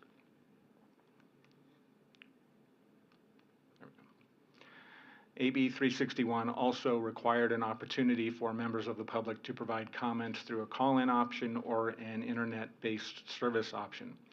Public comments in real time were required. Members of the public could not be required to submit their comments in advance of those meetings. And if the video broadcast of a meeting were disrupted, the City Council or this board would not be able to take further action until the video broadcast was restored. Under AB 361, a legislative body such as the City Council also was required to make certain findings every 30 days. Those findings included that the legislative body had reconsidered the state of emergency and that either the state of emergency continued to impact the ability to meet in person or that social distancing measures were continuing. The San Diego City Council made those findings as required, and Housing Commission board meetings continued to occur in accordance with the City Council's directions and actions during the pandemic. California's state of emergency due to the pandemic ended on February 28th. With the end of the state of emergency, new provisions of the Brown Act went into effect. State lawmakers enacted Assembly Bill 2449 in September 2022 to amend the Brown Act. This law is in effect until December 31st of 2025, unless further legislative action occurs before then. AB 2449 allows but does not require meetings to occur with some participants in person and others participating virtually. This is sometimes referred to as hybrid meetings. The terms of the Brown Act in effect today require at least a quorum of the board to be present in person at the same location for a meeting to occur. For this board, that means that 4 commissioners must be present together in person. Board meetings continue to be open to the public and must occur within the area of the board's jurisdiction, which is the City of San Diego. The board can meet entirely in person, as it did last month and is again today. However, if a commissioner is participating by teleconference from a different location, the public must also be given the option to see and hear the meeting remotely.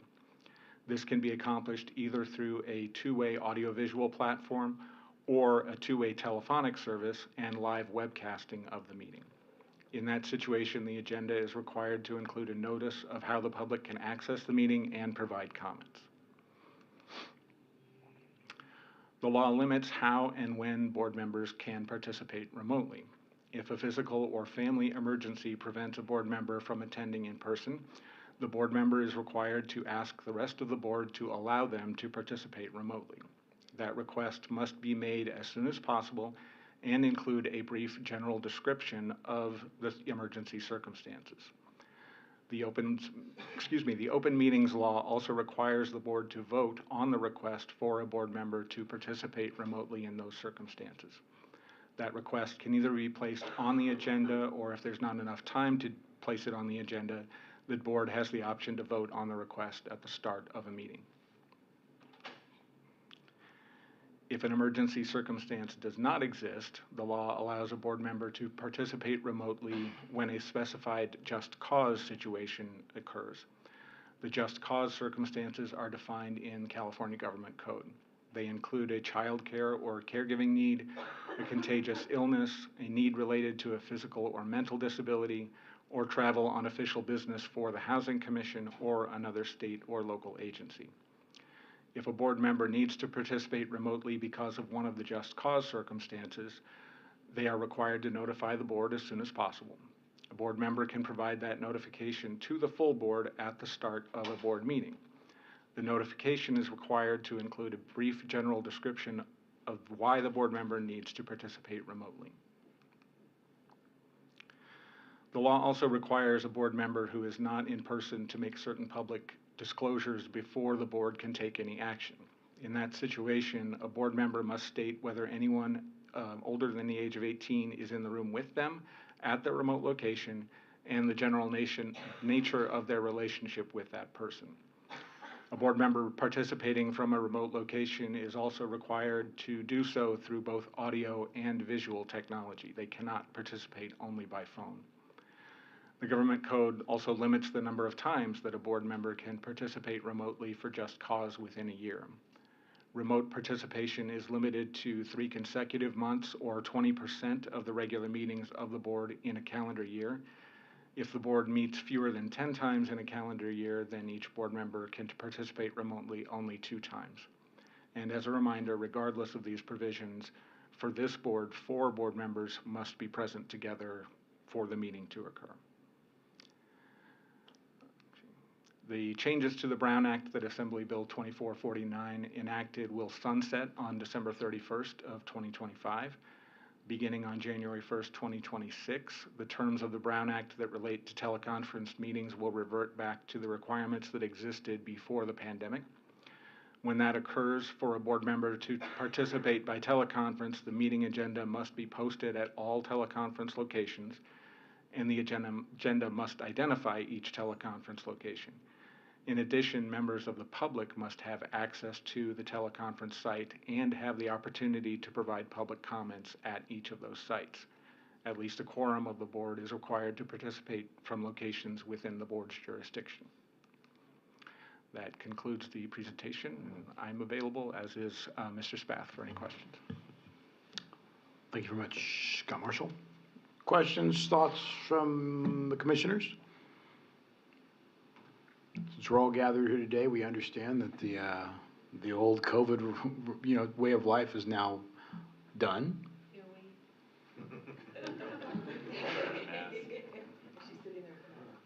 We will be doing commissioner photos today, by the way, after this meeting. So if you could just meet out in the lobby. Again, thank you, Scott, for the presentation. Obviously, I think that, knowing what the rules are going forward and that we could still hold business even if someone has to call in remotely with the right, meeting the requirements, that does make it easier. So I don't think there's any further questions or thoughts. Thank you very much. Okay, we are now moving on to the closed session. This was an informational item, so there are no speaker slips were submitted for item 110. So this concludes public comment for this item, and there are no further commissioner comments or questions, so that we are now moving on. The board will now be meeting in closed session. We'll be meeting in closed session this morning. Mr. Spath, once everybody has left the room, you can please announce the closed session agenda for this morning.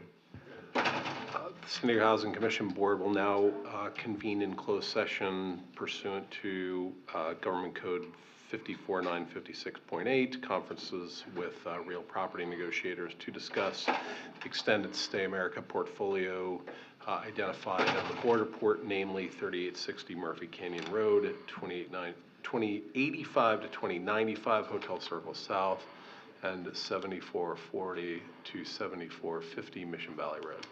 Thank you very much, Mr. Spath. No speaker slips have been submitted for the closed session.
All right, this is Mitch Mitchell, Chair of the San Diego Housing Commission Board of Commissioners, and the board has concluded its closed session and is reconvening in open session at 1:01 p.m. The Housing Commission General Counsel Walter Spath will now announce the action the board took in closed session. Walter. The San Diego Housing Commission Board met in closed session and provided direction to the real property negotiators pursuant to Government Code Section 54956.8. Okay. Thank you, Walter. With that announcement, this concludes the board's meeting today. The meeting is now adjourned at 1:02 p.m. Thank you very much for your participation today, to my fellow commissioners and staff. Thank you.